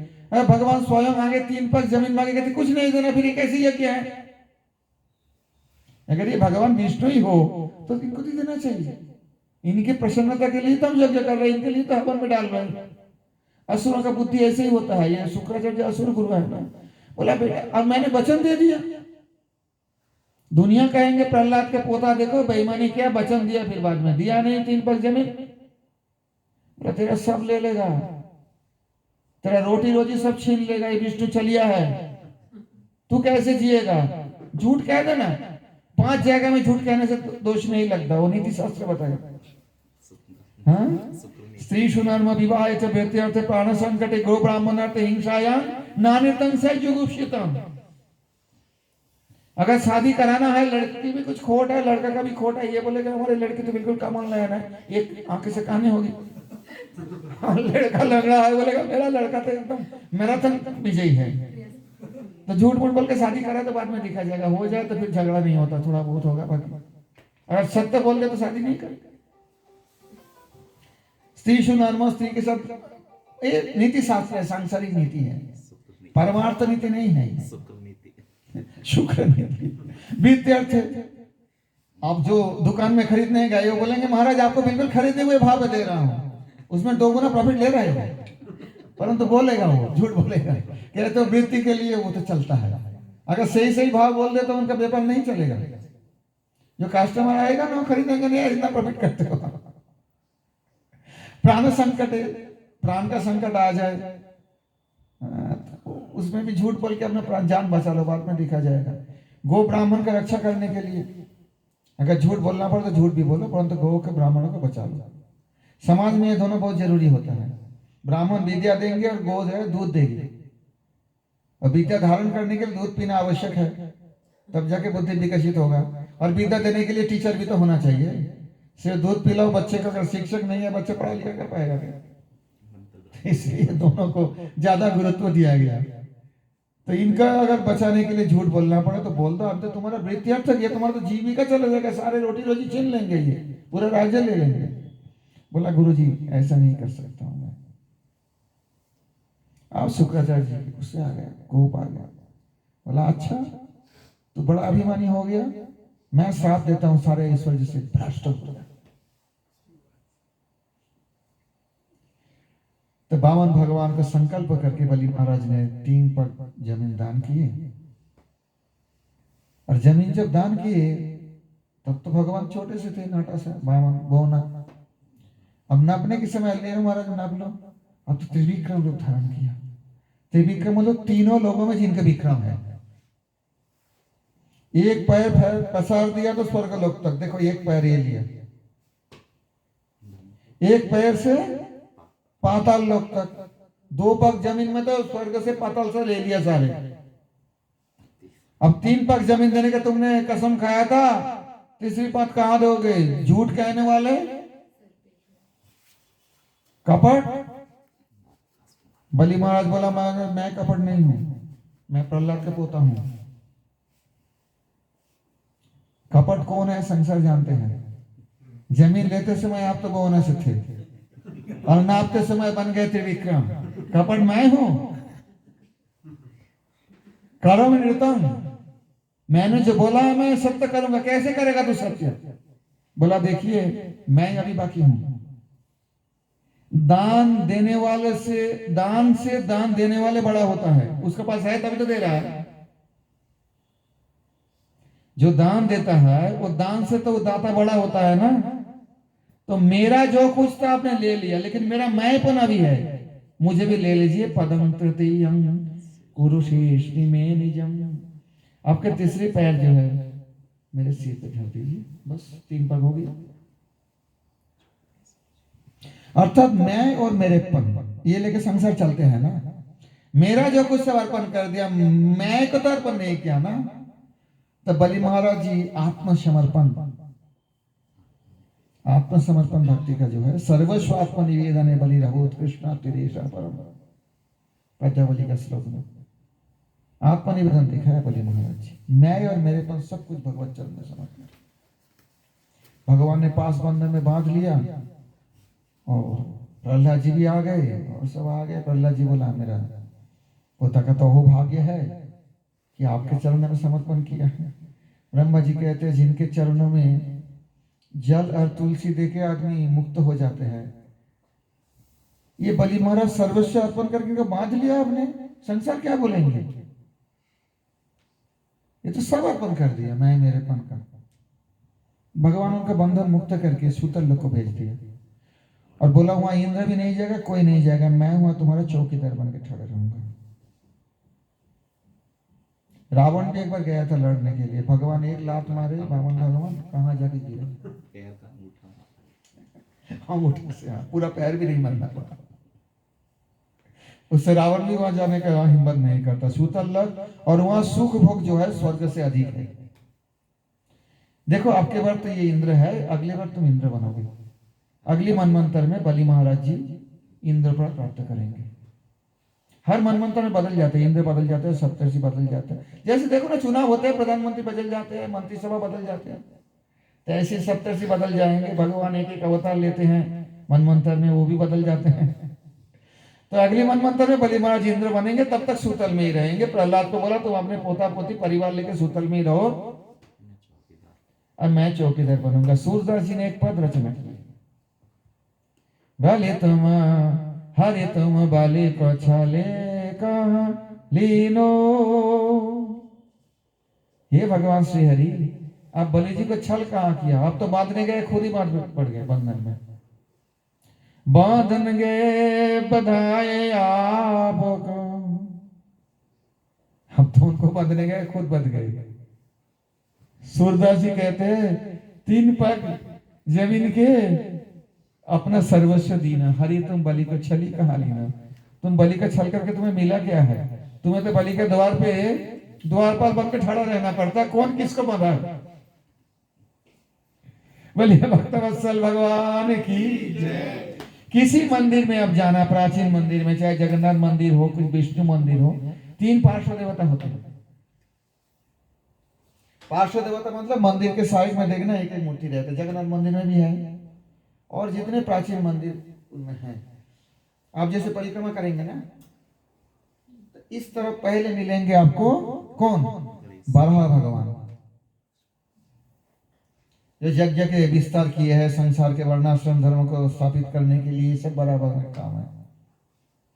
परंतु ये संसार में कर्म करते करते आदमी मत्सर हो जाता है, हृदय में बहुत प्रकार की गंदगी भर जाता है। उसको साफ करने के लिए जब परिक्रमा करते मंदिर के पीछे जाएंगे नृसिंह भगवान, हृदय की सारे काम भाव जो है, भोग वासना दूर कर देंगे। और जब सब कुछ हो जाएगा, जब आप परिक्रमा करके इधर आओगे मंदिर के, तो वहां मिलेंगे आपको वामन देव भगवान। सर्वस्व अर्पण करो तब परिक्रमा को पूरा। ये तीनों ही क्रम रहते हैं, बराहदेव, नरसिंहदेव, वामन देव। नहीं, जब तक आत्मसमर्पण नहीं हुआ, मैं और मेरेपन दोनों भगवान के चरणों में अर्पण नहीं किया, तब तक जीव का भगवत प्राप्ति होना संभव नहीं है। दास बनेंगे जब मैं मेरेपन दोनों समर्पण हो। आगे जाकर वर्णन की है मत्स्य अवतार को। सत्यव्रत महाराज को मत्स्य भगवान ने उपदेश किए थे, और संसार के हर ग्रंथों में ये प्रलय का वर्णन और ये नाव का वर्णन और मत्स्य अवतार का तो वर्णन उनका विस्तार नहीं है। परंतु ये प्रलय हुआ था और नाव में सारे जीवों को रक्षा किया गया था, ये पुराने बाइबल सभी में मिलेंगे आपको। एक इतिहास है, ये पूर्व मनमंत्र में है। जो पूर्व मनमंत्र में सत्यव्रत राजा मत्स्य भगवान से उपदेश प्राप्त किए हैं, जिन उपदेशों को मत्स्य पुराण में विवरण किया गया है, वही सत्यव्रत महाराज आपके बाद हमारे मानव महाराज है। और सूर्य जी के पुत्र रूप से आए हैं, इसलिए उनका नाम है वैवस्वत मनु। विवस्वान सूर्य देखना है। ये नवम स्कंद में इनका ही चल रहा है आगे। उसी मनु महाराज जी के वंश में हुए नभग के पुत्र है नाभाग, और नाभव के पुत्र है महाभागवत अम्बरीश महाराज। नवम स्कंद में अम्बरीश उपाख्यान का वर्णन है। कहते राजा तो बहुत हुए हैं। नवम स्कंद जो है ना, ईशानु कथा, ये लक्षण है। ईशानु कथा मतलब भगवान के रास्ते में चलने वाले बड़े बड़े राजा महाराजा कैसे अपने जीवन बिताया, कैसे अपने भगवत भक्ति का आदर्श स्थापित किया है संसार में, वो कथा नवम स्कंद में वर्णन है। और अम्बरीश महाराज उनमें एक उज्जवल ज्योतिष का स्वरूप है। सबई मनः कृष्ण पदारविंदयः वचांसि वैकुंठ गुणानुवर्णने करो हरिर्मंदिर मार्जनादिषु श्रुतिं चकाराच्युत शतकथोदय मुकुन्दलिङ्गालय दर्शने दृशो तद्भृत्त गात्र स्पर्शेऽङ्ग संगमम् घ्राणं च तत्पाद सरोज सौरभे श्रीमत्तुलस्या रसनां तदर्पिते पादो हरे क्षेत्रपदान सर्पणे शिरो ऋषिकेश पदाभिवन्दने कामं च दासेन त कामकाम्यया यथोत्तम श्लोक जनाश्रया रतिः। ये सर्व अंग के द्वारा सर्व प्रकार से भगवत सेवा करते थे। कैसे? मनः कृष्ण पदारविंदय वाक् वचांसी वैकुंठ गुणानुवर्णने भगवान वैकुंठ के गुण वर्णन करते रहते थे वाक्य के द्वारा, संसार की बात नहीं कहते। दोनों हाथ इंद्रिय है कर्मेंद्रिय हरेर मर्दिनो मार्जन आदिशु मंदिर मार्जन मंदिर सफाई से शुरू करके हर प्रकार की सेवा करते हैं हाथों से। श्रुति अच्युत सत्कथोदय भगवान की कथा सुनते रहते, सत्कथा। दृश्य नेत्र मुकुंद लिंगालय दर्शन भगवान के मंदिर और भगवान के श्री विग्रह ये दर्शन करते थे नेत्रों से। तद्भृत्य गात्र स्पर्शेंग संगम वैष्णवों के गले लगा थे, उसी से स्पर्श सुख होता था उनको। और घ्राणं च तत्पाद सरोज सौभागे अपना जो नासिका है वो भगवान के चरण में अर्पित तुलसी और पुष्प का आघ्राण लेते थे। इस प्रकार से अगर कोई राजा रहे, आप बताओ राज्य चलेगा? राजा को तो राजनीति करना पड़ेगा, दुश्मनों को देखना पड़ेगा, स्पाई भेजना पड़ता है। भारत का भी स्पाई है देशों में।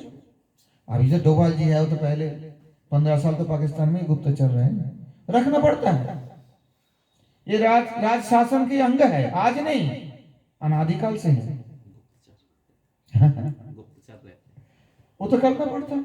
अब अम्बरीश महाराज अगर इस प्रकार के महाभागवत हो जो कि महात्मा से भी ऊपर लग रहे हैं, क्योंकि हर इंद्रिय से भगवान सेवा ही करते और कुछ करते नहीं और कोई बात सुनते नहीं, पड़ोसी राजा आके आक्रमण करे, गुप्तचर क्या बोले वो सब कोई ध्यान ही नहीं देते इस बातों पे, राज्य कैसे चलता था?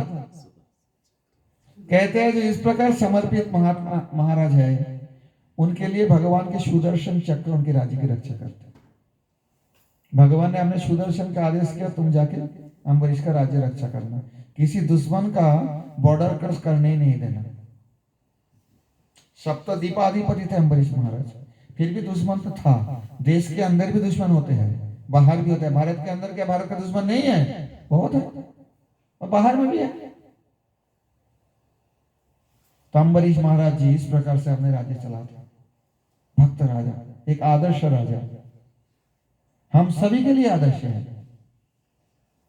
एकादशी व्रत करते बड़ा निष्ठा के साथ। एकादशी व्रत सबसे जरूरी है। एकादशी से बड़ा कोई व्रत नहीं है, भगवान नाम से बड़ा कोई मंत्र है नहीं, याद रखो। एकादशी व्रत करते अम्बरीश महाराज निर्जला त्रिरात्र व्रत कहा जाता है, अर्थात एकादशी के पहले दिन दशमी के दिन एक बार भोजन करेंगे, अन्न रात को अन्न नहीं खाएंगे, फलाहार करके रहे, दूध पान करके रहे, ऐसे रहेंगे। एकादशी के दिन मतलब रात 12 बजे के बाद से तो एकादशी में बिल्कुल निर्जला, जल तक नहीं ग्रहण करेंगे। और रात्रि जागरण करके भी भगवत नाम कीर्तन, भगवत चर्चा, नाम जप, ग्रंथ पाठ इसमें लगाएंगे। द्वादशी के दिन जब समय बताए जाते हैं ना, इतना समय के अंदर पारण करना है, उस समय में व्रत खोलेंगे और एक ही बार द्वादशी के दिन अन्न भोजन की विधान है दोपहर को। रात को द्वादशी के दिन अन्न नहीं खाएंगे और त्रिरात्र ब्रह्मचर्य भी पालन करेंगे, चाहे गृहस्थी क्यों ना हो, त्रिरात्र ब्रह्मचर्य। और त्रयोदशी दिन से स्वाभाविक जीवन जाता है, जैसे ऐसे चलेगा।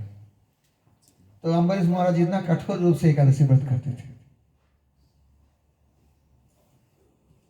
एकादशी व्रत कर रहे हैं, सोचा कि वृंदावन में एकादशी व्रत करेंगे। एक साल वृंदावन में एकादशी व्रत की अधिक महिमा है। मैं काल जो कहा था ना, किसी के मन में संशय हो सकते हैं, ये मथुरा मोक्षदायिनी पुरी में आते हैं, सप्तपुरी में, इसलिए यहाँ पर मोक्ष जल्दी मिल जाते हैं। अयोध्या, मथुरा, माया, काशी, कांची, अवंतिया, द्वारावती, ये 7 जो पुरी है मोक्षदायी का माना जाता है। तो मथुरा मंडल में फिर वृंदावन की अधिक महिमा है। यमुना किनारे कोई एकादशी व्रत करे तो अम्बरीश महाराज जी एकादशी के पहले दिन वृंदावन आ जाते, एकादशी व्रत करके फिर पालन करने के बाद फिर अपने राज्य में लौटते। तो एक दिन एकादशी व्रत किए हैं और दूसरा दिन पारण का समय हो गया। महाजसा दुर्वासा जी सारे शिष्य सावंत लेके आ गए, अतिथि बने। अम्बरीश महाराज बोला थोड़ा सा समय है पालन करने का, जल्दी जल्दी अपना जो है प्रसाद पाइए, क्योंकि अतिथि को भोजन करा के तभी तो मैं भोजन कर सकता हूँ। ब्राह्मण भूखा रहे मैं कैसे कहूँ राजा होकर। दुर्वासा जी बोले हमारा तो अभी स्नान संध्या वंदन ये सब बाकी है, तो कर लीजिए महाराज जल्दी। दुर्वासा जी गए तो बाबा जी का स्नान ऐसा होता है, बाबा जी का नहाती रहते हैं। बाबा जी नहीं लौट रहे, समय बीत जा रहा है। उस समय तो ऐसा घड़ी नहीं था, लेकिन दूसरे प्रकार का सूर्य घड़ी होता था, वो रेत वाले होते थे, पद्धति था समय गणना की। तो अम्बरीश महाराज जी देखा अगर ये समय पार हो जाए, मैं समय पे व्रत नहीं कर पाऊं, पालन नहीं कर पाऊं, व्रत नहीं खोल पाऊं, तो व्रत में दोष लग जाता है थोड़ा। अब क्या करें?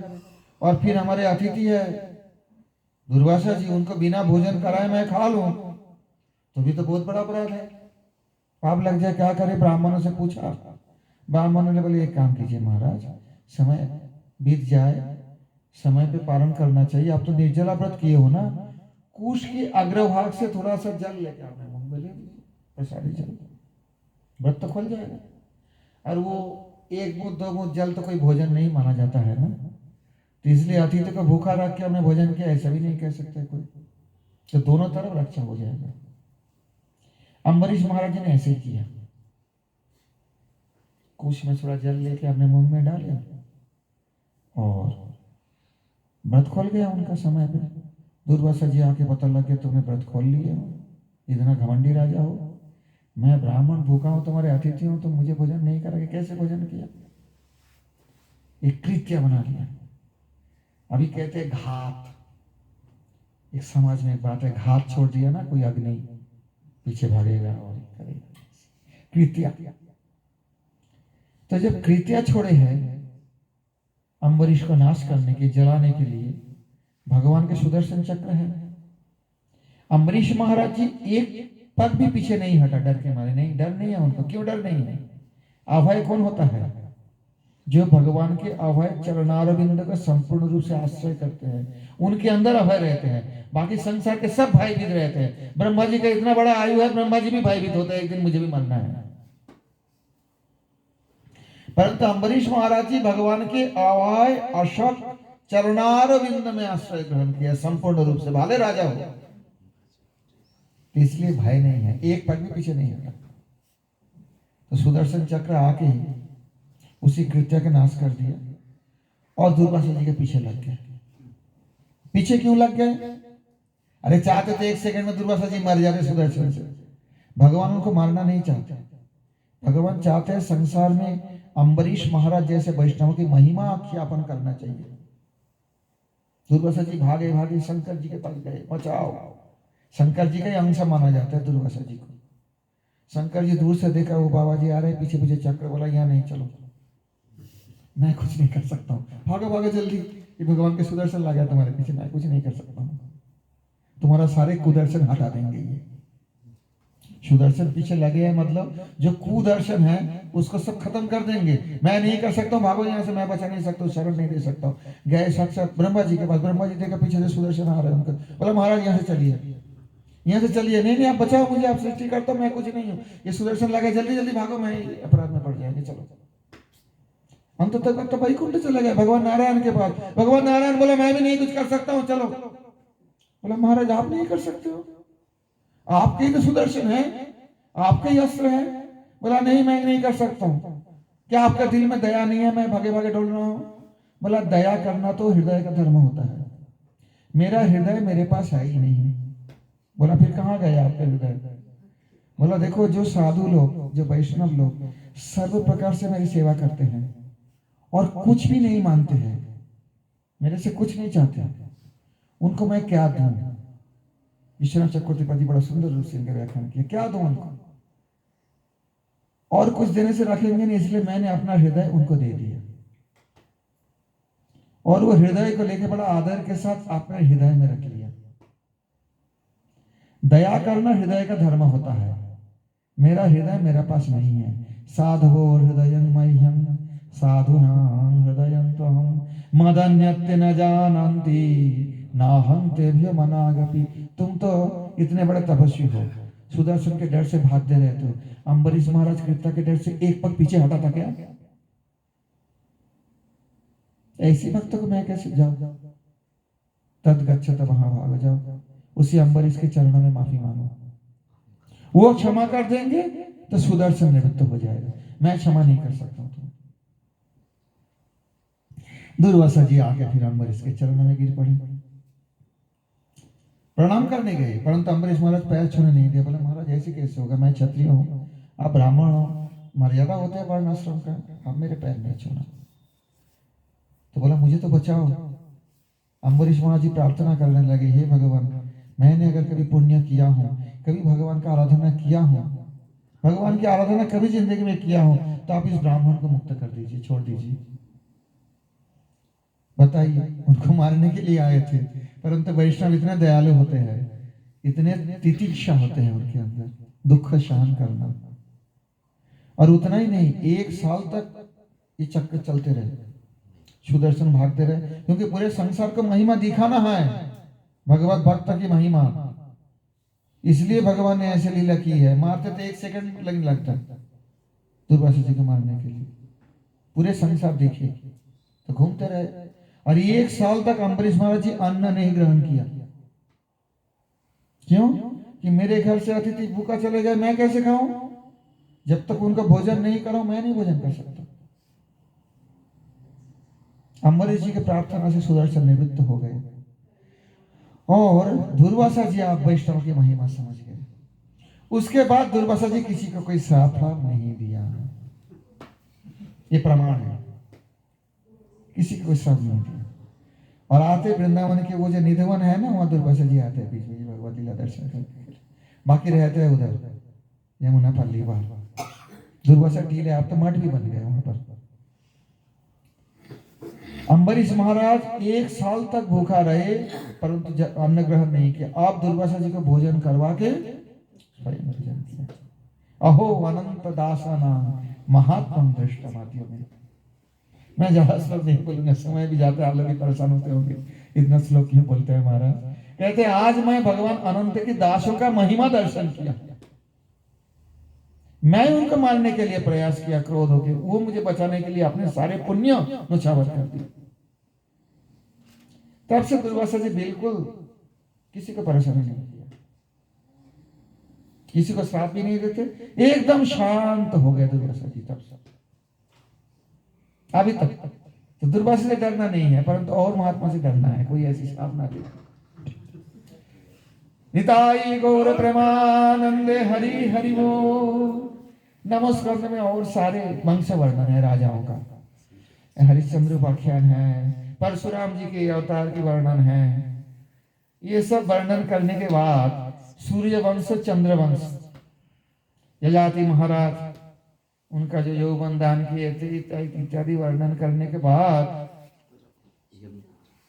यदुवंश का वर्णन कर रहे, चंद्रवंश वर्णन करते हुए भगवान श्री कृष्ण लीला ये 2 श्लोकों में कह दी है सुखदेव जी ने। जातो व्रजा व्रजमेदितार्थ इत्यादि 2 श्लोक में कृष्ण लीला वर्णन कर दिए। यहीं पे भागवत समाप्त हो जाता है। वास्तव में देखा जाए यहीं पे भागवत संपूर्ण समाप्त करने वाले थे सुखदेव जी, परंतु नवम स्कंद के अंत में ये दोनों श्लोक सुनकर, क्योंकि बड़ा संक्षेप में बताया, जन्म लिए मथुरा में, चले गए ब्रज में, गैया चराए, असुर मारे हैं, फिर आके कंसवध किया, द्वारका में राज किया, फिर अपने राज्य के धाम पे चले गए स्वतंत्र। दसम स्कंद के प्रारंभ में, दसम स्कंद भगवान के प्रफुल्ल मुखारविंद है, आश्रय तत्व है। बाकी 9 जो लक्षण है इसी लक्षण पे आश्रित है, आश्रय है भगवान श्री कृष्ण दसम स्कंद में वर्णन है। अभी दसम स्कंद का वर्णन थोड़ा प्रारंभ करने जा रहा हूं। दसम स्कंद के प्रारंभ में परीक्षित महाराज ने प्रश्न किया, भगवान ये विस्तार करके मुझे सुनाइए भगवत लीला, इतना संक्षेप में मेरे तृप्त नहीं होता। सुखदेव जी कहते हैं तुम तो प्यास के मारे में ब्राह्मण के गले में सर्प डाल दिए थे मरे हुए, अब 4 दिन हो गए भूखा प्यासी हो, कुछ भोजन वोजन कर लो फिर कथा सुनाएंगे। बोला नहीं, नैषाति दुश्शासून्मा तक्तोदमपि बाधते पिबन्तं तन्मुखं भोज चूतं हरिकथामृतम्। गुरुदेव ये जो दुष्सह क्षुधा, देखिए जो बलवान होते हैं ना उनका भूख भी बहुत जोर लगता है, देख लेना। तो ये तो राजा है, बलवान है, त्रिलोकी विजयी है, तो क्षुधा दुष्सह होता है। और जिनका शुगर की बीमारी लग जाता है ना, डायबिटीज, उनका भी भूख बड़ा दुष्सह होता है, वो भूख सहन नहीं कर पाते हैं, वो तो बीमार है। परंतु परीक्षित महाराज जी का ऐसे कुछ नहीं था, वो तो स्वस्थ थे और भूख लगना थे तो धर्म होता है बलवान शरीर का। कहते नहीं दुष्साह शुर्माम त्यक्तोदमपि, मैंने जल तक त्याग कर दिया लेकिन मेरे कोई बाधक नहीं बन रहा है। क्यों? बोला मैं तो उससे बढ़िया चीज पी रहा हूं, मैं भूखा नहीं हूं। पीवंतं तद मुखाम भोज, आपके मुख कमल से निश्चित जो हरि कथा रूप अमृत, वो पीकर मेरा खुदा कृष्णा की बोध है ही नहीं, इसलिए अच्छा कहते रहिए। सुखदेव जी कहने लगे भूमि दीप्त निपव्याज दैत्यानी के शतायुतै आक्रांता भूरिभाग ब्रह्माणं शरणं ययं गौर भूत्वाश्रमुखी खिन्या क्रन्दन्ति करुणं विभो उपस्थितान्तिके तस्मै व्यासनं समवोचत ब्रह्मा तदुपयारयात सहदेवी स्तयाशः जगामस त्रिनयन स्थिरं क्षीरपयोनिधे तत्र गत्र जगन्नाथं देवदेवं वृषाकपिं पुरुषं पुरुषसूक्तेन उपतस्ते समाहिता। ये संसार में बहुत सारे शासक अभी भी हो रहा है, परंतु उतना नहीं, पहले बहुत ज्यादा हो गया था, अत्याचार करते थे। ऐसी टैक्स लगाएंगे कलियुग में आगे जाके, कहते आदमी घर छोड़ के जंगल में भागने की बाध्य हो जाएंगे। अभी इतना टैक्स नहीं लगा है, कुछ तो है, इनकम टैक्स देना पड़ता। अरे मुझे भी ITR के लिए मैसेज भेजा है, मैंने मेरे पास ITR क्या करना है भाई, बोले इनकम टैक्स का जमा आपने नहीं किया। बोला चंद्र को बल को भाई जमा कर दे, इनकम मेरा कहाँ है? बोला अभी महाराज ऐसे ही करते रहते हैं, मंदिर कंस्ट्रक्शन के लिए पैसा के लेन देन हुआ था तो बैंक से तो उसी से बस भेज दिया मुझे, तो अभी तो उतना इनकम टैक्स वो तो रिटर्न भेज देंगे, मेरा भाई इतना इनकम ही नहीं है, फिर इनकम टैक्स क्या देना है मुझे, जो भी हो। हाँ लीगली तो मेरा इनकम क्या है, मेरा 3 बीघा जमीन है, मतलब 1 एकड़ जमीन है, खेती हो, मेरा जीविका है, मैं कृषिजीवी हूँ। लीगली आश्रम के नाम पे 3 बीघा जमीन मेरे नाम पे कर दिया, मुझे क्या ITR भरना है, परंतु ऐसे ही होता है। और आगे जाके तो ऐसी टैक्स आएगा तो आदमी कहते घर छोड़ के जंगल में भागेंगे सब टैक्स से बचने के लिए। आप ये मत समझना कि टैक्स आप नहीं दे रहे हो, मैं इनकम टैक्स ऐसी ITR भर रहा, परंतु एक बोतल पानी भी खरीदो टैक्स तो देते हो ना, दूध पनीर सब पे टैक्स, हाँ हर चीज में ये ज्यादा है, ये भी टैक्स पे है, ये भी टैक्स पे देना पड़ता है। नमक भी खरीदते नहीं टैक्स, एक मोजा खरीदोगे उसमें भी टैक्स ले रहे सरकार आपसे। MRP लेकर आता ना मैक्सिमम इंक्लूसिव ऑल टैक्सेस, तो टैक्स तो ले लेते हैं, परंतु हाँ चलो अभी भी चल रहा है, 2 टाइम रोटी मिल रही है सबको शांति से, लेकिन कलियुग के अंत में बहुत ज्यादा हो जाएगा। और जब भगवान का आविर्भाव का समय हुआ द्वापर के अंत में, तो ये दुष्ट राजाओं ने इतना पीड़न करने लगे प्रजाओं को, इतना पीड़न करने लगे कि धरती माता से सहा नहीं गए। बड़े बड़े पहाड़ों को भार तो धरती माता सहन कर लेते हैं, लेकिन झूठ का सहन नहीं करते। ये राजा लोग क्या करते हैं, शासक लोग झूठ बोल के आदमी को वंचित करके बेवकूफ बना के अपना उल्लू सीधा करते रहते। अभी भी चल रहे हैं, मैं किसी पार्टी से ग्लंस नहीं करता हूं, लेकिन आप लोग जानते हो कैसे बेवकूफ बनाते हैं सबको। इतिहास तक बदल दिया, सारे बेवकूफ बनाया अब तक हम लोगों का। अभी कुछ कुछ इतिहास जो है निकल रहा है, मैं तो जानता ही नहीं थी सब बात सही से, इतना बेवकूफ बनाया। 70-75 साल तक पूरा बेवकूफ बना के रखा भारतवर्ष, उससे भी पहले ब्रिटिश पीरियड से ही बनाया सब। क्या क्या इतिहास में उल्टा सीधा, असली इतिहास कुछ पढ़ा ही नहीं है, और उसी पे विश्वास करके कितने आदमी मर गए, हम पढ़े लिखे इतिहास पढ़। तो ये झूठ और ये शोषण साथ साथ चलते हैं। जब तक आदमी को बेवकूफ नहीं बनाया जाएगा, जब तक इनको अनपढ़ नहीं बना के रखा जाएगा, शोषण करना आसानी नहीं है। तो उस समय जो शासक थे वो बहुत ज्यादा दृप्त नृप व्याजो, अर्थात राजा तो नहीं थे, राजा जैसे वेश धारण करके ऐसा मैं राजा हूं इसी बहाना बना के दैत्य अनेकई शतायुत ही, सैकड़ों दैत्य सेना इस संसार में आदमी को पीड़ित कर रहे थे। धरती माता से सहा नहीं गया तो धरती माता क्या कि गौर पुत्रा मुखी खिन्या, ब्रह्मा जी के सभा में गए सारे देवताओं के साथ। धरती माता गौ रूप धारण करती है, गौ भी धरती के एक रूप माना जाता है, क्योंकि ये भी बात है धरती का जो क्षय होता है कृषि के द्वारा, उसका पूर्ण करना है तो गोबर से पूर्ण हो सकता है, बिल्कुल यथार्थ रूप से।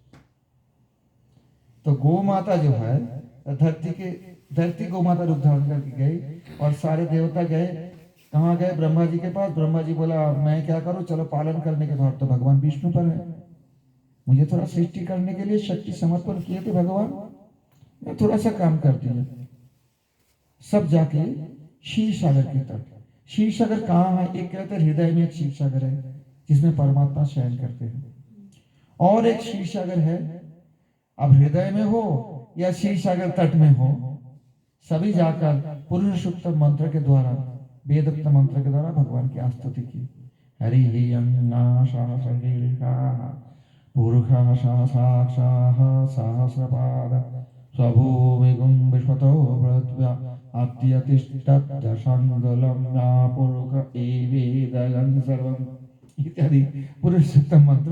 किसी वेद में 18 मंत्र है, किसी में 16 है, किसी में मेरे ख्याल से 21 है। तीनों वेद में मंत्र तो एक ही है लेकिन संख्या में कुछ ज्यादा, किसी किसी में एक्स्ट्रा। हम तो 16 ही करते हैं। तो भगवान दर्शन नहीं दिए, ब्रह्मा जी का हृदय में वाणी प्रकाशित किया। दर्शन मिलना आसानी नहीं, कृष्ण भगवान का दर्शन मिलना देवताओं के लिए भी दुर्लभ है। ब्रह्मा जी का हृदय में वाणी प्रकाशित किया और वो वाणी श्रवण करके ब्रह्मा जी देवताओं को बोला, भगवान पहले से ये बात जानता है। बोला मैं क्या नहीं जानता हूं, ये संसार में क्या चल रहा है, जीव कितना कष्ट पा रहे हैं, प्रजा कितना त्रस्त हो रहा है, मैं तो जानता हूं, मैं सबके घट घट में विराजमान हूं परमात्मा के रूप से, इसलिए मैंने व्यवस्था करके रखा हूं, जल्दी जल्दी में अवतार लेंगे और मेरी सेवा करने के लिए देवता लोग सब यदुकुल में और वृष्णि कुल में सब जन्म ले लो। और संभवंतु सुर स्त्रिया, देव स्त्रिया जो है तत्प्रियार्थम ये शब्द है, तो इसमें कहते हैं भगवान की जो प्रिया है राधा रानी, उनकी सेवा करने के लिए गोपी बन के देवियां जन्म ले, देव स्त्रियां। तो कुछ देव स्त्रियां गोपी भी थी ब्रिज में। मैं जाने वाले हूं जल्दी जल्दी। तो ये सुनकर देवता लोग प्रसन्न है, चलो भगवान तो व्यवस्था कर रहे हैं, जल्दी करेंगे। और इसी मथुरा में विवाह समारोह है, और एक नहीं 18 बहन के साथ वसुदेव ने शादी किया था। देवकी का विवाह तो बाद में किया। 18 पत्नी थी, उनमें 7 बहन थी देवकी, 7 बहन। पहले ऐसा होता था, उसका कारण भी है। अब कहेंगे महाराज ऐसे कैसे होता, एक नारी का एक ही पति होना चाहिए, 2 नहीं हो सकते, तो पुरुष को क्यों ज्यादा होंगे? उसका कारण ये है, 2 कारण है। एक कारण ये होता है जितना मैमल्स होते हैं, स्तनोपायी प्राणी होते हैं, उनमें पुरुष से अधिक नारी की संख्या होती है। आप देख लेना, किसी गौशाला में चले जाओ, जब बछड़ा होता है उससे बछिया की संख्या ज्यादा होगी, नेचुरल है, स्तनपायी प्राणी है ना, मनुष्य में जैसे। अभी होता नहीं, क्यों मार देते हैं, ये तो बहुत बड़ा पाप है। भ्रूण हत्या करते हैं, जहां भ्रूण हत्या नहीं होता, अभी भी भारत में वहां लड़की ज्यादा है, उसी राज्य में रेशियो बराबर नहीं होता है पुरुष स्त्री का, नो, नेचुरली नहीं होगा। अब जहां मार देते हैं तो पाप करते हैं, महापाप में माना जाता है, तो मानना नहीं चाहिए कभी भी। अरे बेटा बेटी तो एक ही दृष्टि से देखना चाहिए, शास्त्र में भी यही बात कहते हैं। ये आदमी का मन में ना जाने कहां से ये सब घुस गया है कि बेटा ही होना चाहिए, बेटी नहीं होना चाहिए, ये कुछ आरोप से आया, ऐसा कहा जाता है। मैचिस्मो जो है उधर के देन है, इतिहास में ऐसा मिलता है। दक्षिण भारत में ये नहीं है, इतना है ही नहीं। हाँ, ये सब जो है बेकार की बात है। परंतु कहने के तात्पर्य ये है, समाज में जितना लड़का रहेगा उससे लड़की ज्यादा होगी। संसार के किसी किसी देश में तो 17 गुना लड़की देखा मैंने लड़काओं के हिसाब से। एक लड़का का जो रेशियो है 1:17 है। और भारत में भी जिस राज्य में इस प्रकार की भ्रूण हत्या की ये नहीं है, वहां भी देखना अब वो लड़की कहाँ जाए फिर। एक लड़का एक से ही शादी करे फिर तो बहुत बिना शादी रह जाएगी। एक बात तो ये। दूसरी बात ये होता है, युद्ध जब होते थे राजा में, सेना में, बहुत सारे सेना मर भी जाते थे और पुरुष ही जाते युद्ध करने, नारी तो नहीं जाती। तो उसी में भी पुरुष का संख्या घट जाता है। इसी कारण से जो समर्थ पुरुष होते, राजा जिनके पास काफी संपद होता, या जो बड़े धनी जमींदार होते थे पहले जमाना में, वो एक से अधिक शादी पॉलीगमी करते थे। और ये शास्त्र सम्मत है और व्यवहार सम्मत भी है। अभी मैं एक दृष्टांत तो देता हूं, मैं किसी का विरोधी नहीं हूं। केरल में जाइए, बहुत सारी लड़कियां शादी होती ही नहीं। वहां तो मेरे ख्याल से 7 गुना या 8 गुना लड़की है लड़का के हिसाब से। ऐसे ही चलेगा। चलो मैं तो बहु विवाह का पक्ष, मैं तो एक भी नहीं किया। आप कहेंगे महाराज आपने कितना किया, वो तो मैं तो एक भी नहीं किया, करेंगे भी नहीं। तो उस समय में वसुदेव जी का कुल 18 पत्नी थी और उसमें 7 सगे बहन थी। उनमें देवकी के साथ विवाह हुआ और बड़ा बारात जो है लौट रहे, मतलब दूसरा दिन जो है, क्या कहते हैं आप लोग उसको, शादी तो हो गया, विदाई हो गई। और उसमें नियम होते हैं ना, भाई को जाना पड़ता है। मैं भी अपने बहन को जो है ससुराल में पहुंचाने के लिए गया था, मुझे याद है इस बात को। ज्यादातर भाई या परिवार के कोई लड़की को ससुराल में पहुंचा के आते हैं। तो कंस स्वयं, उनके सगे बहन नहीं है लेकिन ताऊ चाचा की चाचरी बहन है देवकी लगे, तो देवकी को स्वयं ससुराल पहुंचाने के लिए स्वयं रथ चला रहे थे। उग्रसेन का बेटा कंस, उग्रसेन राजा थे यहाँ के। और क्योंकि बहुत प्रेम भी रखती थी बहन से, ऐसी बात नहीं है, बहुत प्रीति थी कंस में। तो लेके जा रहे थे, बहुत दहेज भी दिया, दहेज देते थे। दहेज देना गलत नहीं है, जबरदस्ती मांगना गलत है। अब राजा के पास बहुत है, दे दिया, चलो 200 रथ ले जाओ, 100 घोड़ा ले जाओ, क्यों नहीं देंगे? उनका भी तो हक है ना, बेटी का भी। तो वो बात नहीं, ये जो जबरदस्ती खींचा नहीं करता है ना ज्यादा, तो ये सब गलत है। दहेज के पता पहले है। तो जा रहे थे, अब देवताओं ने दैववाणी कर दिया, अशास्त्रमष्टमो गर्भहंतायां बहसे बुधाए निर्बोध अबुधा। तो इतना प्यार से इसको ले जा रहा है ना, इसका अष्टम गर्भ तेरे को काल बनेगा, तेरे मौत का कारण बनेगा। आप सारे प्रीति हट गए।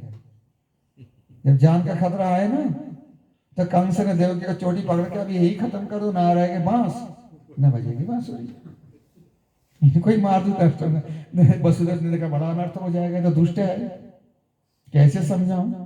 बोला देखो ये बहुत बड़ा बदनामी हो जाएगा तुम्हारा। एक तो पाप होगा, अपने बहन को शादी के दूसरे दिन मार देना, नवविवाहिता को, तो बहुत बड़ा पाप है। और उसके बाद अपने बहन है तुम्हारे, छोटी है, हर चीज से देखा जाए तो तुम्हें बदलोगे नहीं, नारी वत तो करना ही नहीं चाहिए। अगर इनसे तो तुम्हारा कोई विपत्ति नहीं है। अद्य बाप सतांते व मृत्यु कोई पानी ना ध्रुव, चाहे आज मरे चाहे 100 साल के बाद मरे, मरना तो एक दिन है, ऐसे पाप क्यों करोगे? कंस तो मानने वाले नहीं है। फिर अंततः गत्वा वसुदेव ने एक समझौता किया है, ठीक है इनके बेटा से तो प्रॉब्लम है ना, अष्टम गर्भ के बच्चा से, तो इनका गर्भ में जितना बच्चा होगा मैं कहता हूं तुम्हारे हाथ में समर्पण कर दूंगा,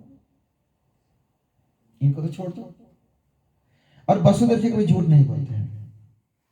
उनका जब जन्म हुआ था, देवताओं ने दमामा बजाया आसमान में, उनका नाम ही एक था आनक दुंदुभी, एक उपाधि बोलो, नाम बोलो, तो वो कभी झूठ नहीं बोलते। उनके बात को विश्वास करके, बात पर विश्वास करके ने छोड़ दिया, तो ठीक है चलो वचन दे दिया। कीर्तिवंतं प्रथमजं कंसायानक दुंदुभे अर्पयामास कृच्छ्वेन शोनृतादति बिहुहला। सबसे पहले बेटा जो जन्म लिया उनका नाम था कीर्तिमान। तो उनको ले जाके वसुदेव ने, ये तो पहले के बेटा है। कंस बोला इससे तो मेरा कोई डर नहीं है, तुम सत्य में इतना निष्ठ हो, इसको ले जाओ घर में। देवताओं ने देखा अगर ये कंस भी इतना भला आदमी बन गया तो भगवान किस लिए अवतार लेंगे? दुष्ट के नाश करके दुष्ट ही भला हो गया वसुदेव के संबंध, इसलिए नारद जी को भेज दिए। नारद जी जो है आके बोला कंस कैसे है, वो बड़ा मानते थे नारद जी को।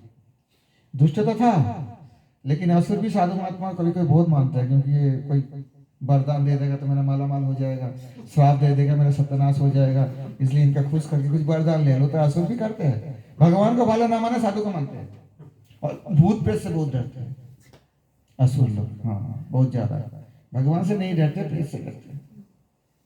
अब कंस ने बड़ा पूजा की, नारद जी का चरण पखाला, गुरु जी आए हो क्या सेवा करो। बोला तेरे आंखें खुलने के लिए आया हूँ। बोला हाँ ऐसी तो गुरु का काम है। अज्ञानतिमिरान्धस्य ज्ञानाञ्जन शलाकया चक्षुरुन्मीलितं येन तस्मै श्री गुरवे नमः। गुरु तो आंखें ही खोलते हैं। हाँ तो वसुदेव का बच्चा क्यों लौटा दिया?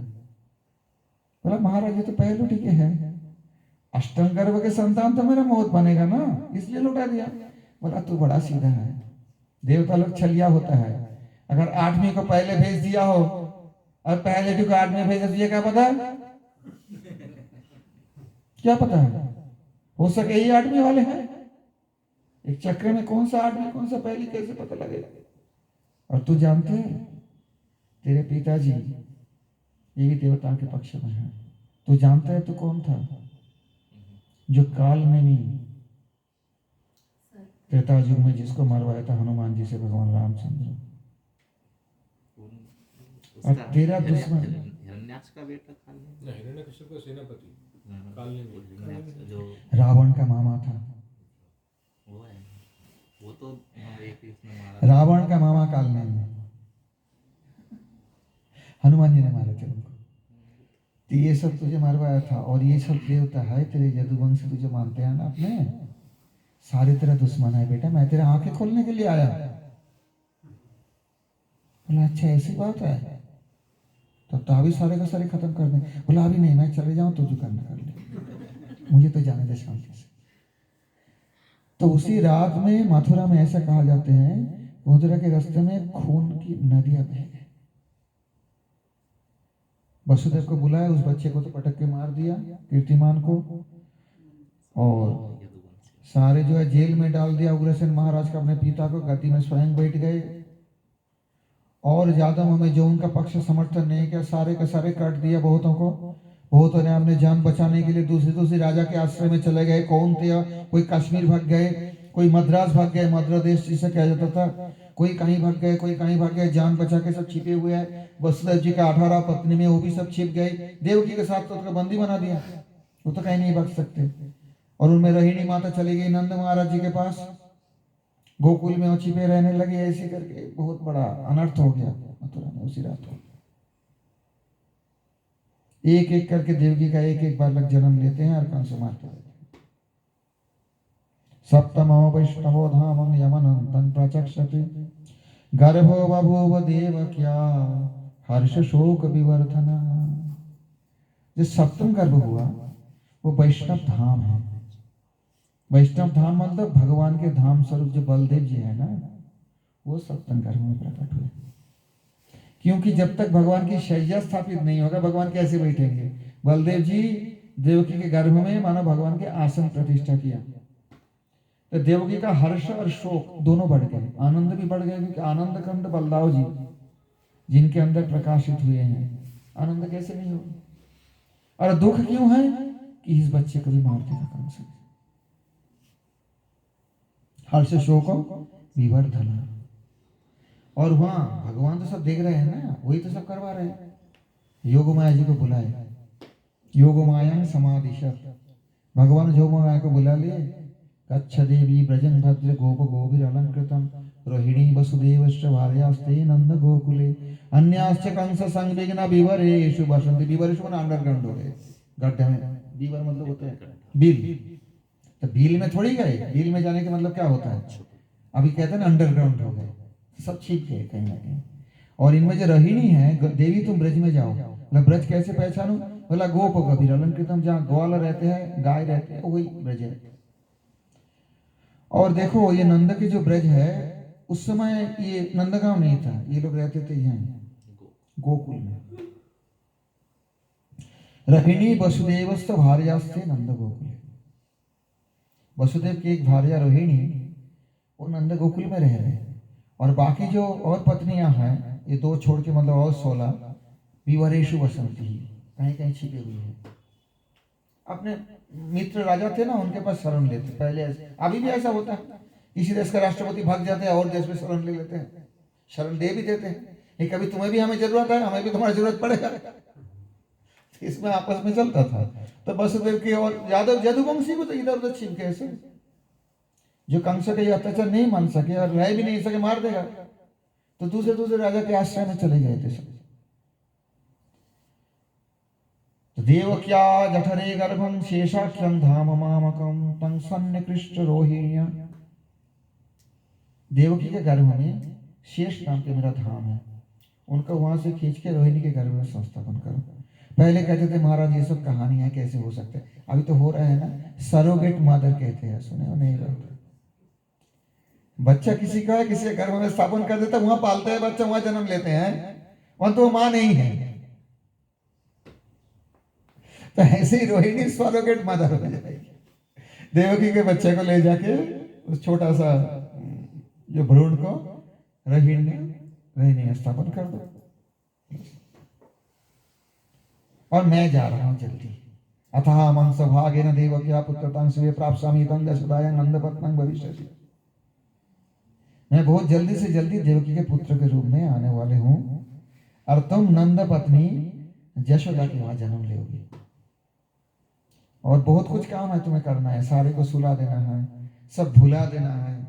यशोदा का पता ही नहीं चला लड़का हुआ या लड़की हुई या क्या हुआ नहीं हुआ, और इधर कारागार में बहुत कुछ काम करना है। बोला इतना काम करो, मेरे को बख्शिश चाहिए। योग माया बताई, तो भगवान ने बख्शिश भी दिया। अर्चिष्यन्ति मनुष्यास्तं सर्व काम वरेश्वरी धूपोपहार बलिभिः सर्व काम वरप्रदम् नामधेयानि कुर्वन्ति स्थानानि च नरा भुवि दुर्गेति भद्रकालीति विजया वैष्णवीति च कुमुदा चंडिका इत्यादि इत्यादि नाम, ये सब रखेंगे तुम्हारे। और कलियुग में मनुष्य तुम्हें खूब पूजा करेंगे और नाथ व नाचते रहेंगे, मैया मेरे झोली भर दे, तुझे हलवा के भोग लगाऊंगी। हर चीज सर्व काम वरेश्वरी, विभिन्न प्रकार कामना लेके यही तो करते हैं।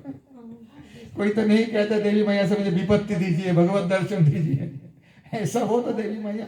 देखिए जो योग माया है वही हमारे पूज्य श्रील भक्ति वल्लभ तीर्थ महाराज जी कहते थे, इनर करंट आउटर करंट। समुद्र के अंदर ले जाने वाले वही है, समुद्र से निकालने वाले वही है। जो भक्तों के लिए योग माया है और अभक्तों के लिए वो महामाया है, त्रिशूल से नोचती रहती है। जो भक्त है उनके लिए भगवान से संजय करा देती है। माया शक्ति तो एक ही है ना, अलग तो नहीं होते। तो सांसारिक लोग उनको महामाया रूप से पूजते हैं और धूप उपहार बलिदान भी करेंगे, पशु बलि या कुष्मांड बलि जैसे भी हो। सर्व काम वर प्रदान, तुम सब प्रकार के काम देने वाले हो, ये बख्शिश है। और ये याद रखना, देवी मैया के ये सारे नाम मनुष्य ने रखा है। नामो ध्यान कुर्वन्ति सनानि च नरा भुवि। नित्य नाम तो ब्रज में पूर्णवासी है, परंतु संसार के व्यक्ति नाम दिया है ना, दुर्गा इति भद्रकाली इति विजया इति वैष्णवी इति कुमुदा चंडिका कन्या माधवी इत्यादि इत्यादि नाम सब मनुष्य ने रखे हैं और स्थान भी बनाए। इसलिए देखना आप प्राचीन मंदिर में कई देवी का मूर्ति आपको नहीं मिलेंगे, एक पत्थर रखा हुआ है। वैष्णो देवी में ऐसे ही है, या एक मुंड है देवी का स्थान, क्योंकि ये स्वरूप वास्तव में देवी का ये स्वरूप नहीं है। वास्तव में तो ब्रज में पूर्णमासी रूप से भक्तों को भगवान के साथ विविध लीला में भगवान का लीला आस्वादन कराती रहती है, और नंदवा के नजदीक पूर्णमासी रूपा में रहती है। परंतु ये जड़ संसार में कामना पूर्ण करने वाली भगवान ने बताया। और कलियुग में मतलब भगवत अवतार के बाद हमारे पूर्वाचार्य कहते दोनों की पूजा ज्यादा होगी, कृष्ण का या देवी। और वही बोलते वरदान है भगवान को, करेंगे, उसमें कोई दोष नहीं है। लेकिन जो पशु बलि देते हैं ना, उससे हमारा कुछ आपत्ति है। हमारा ही वेद में रहे, मत दिया करो, देवी पूजन करो, पशु बलि क्यों देते हो? कुष्मांड बलि दे दो, एक का बलि चढ़ा तो वो भी चलता है। इतना ही हम कहते हैं, बाकी किसी ने देवी पूजा करते मना नहीं करते, करो उनके अपने भाव है। देवी मैया का अगर निष्कपट कृपा मिल जाए ना, किसी दिन उनका कन्हैया मिल जाएंगे। अगर सकपट भी कृपा मिले, कपट सही, तो धन संपदा ये सब दे देंगे। बचाने नहीं आएंगे, कोई लूटने आए तो देवी मैया, तुम मांगे तो दे दिया, अब तुम संभालो, मेरा काम खत्म। अब जो है भगवत अवतरण का समय हो गया और कल हम चर्चा करेंगे कन्हैया के जन्मोत्सव मनाएंगे और आगे कृष्ण लीला चलेगी। और 2 दिन है हमारे, 3 दिन है, 2 दिन है। कृष्ण लीला की भी कुछ चर्चा करेंगे, एकादश स्कंद में जो मुक्ति और द्वादश स्कंद का जो निरोध है उसका भी कुछ हम चर्चा करेंगे। आज इतना तक ही रहने दीजिए। बोलिए श्रीमद् भागवत महापुराण की जय, लोकमैया मैया की जय, कृष्ण कन्हैया लाल की जय, बलदेव भगवान की जय। कृष्ण गोविंद।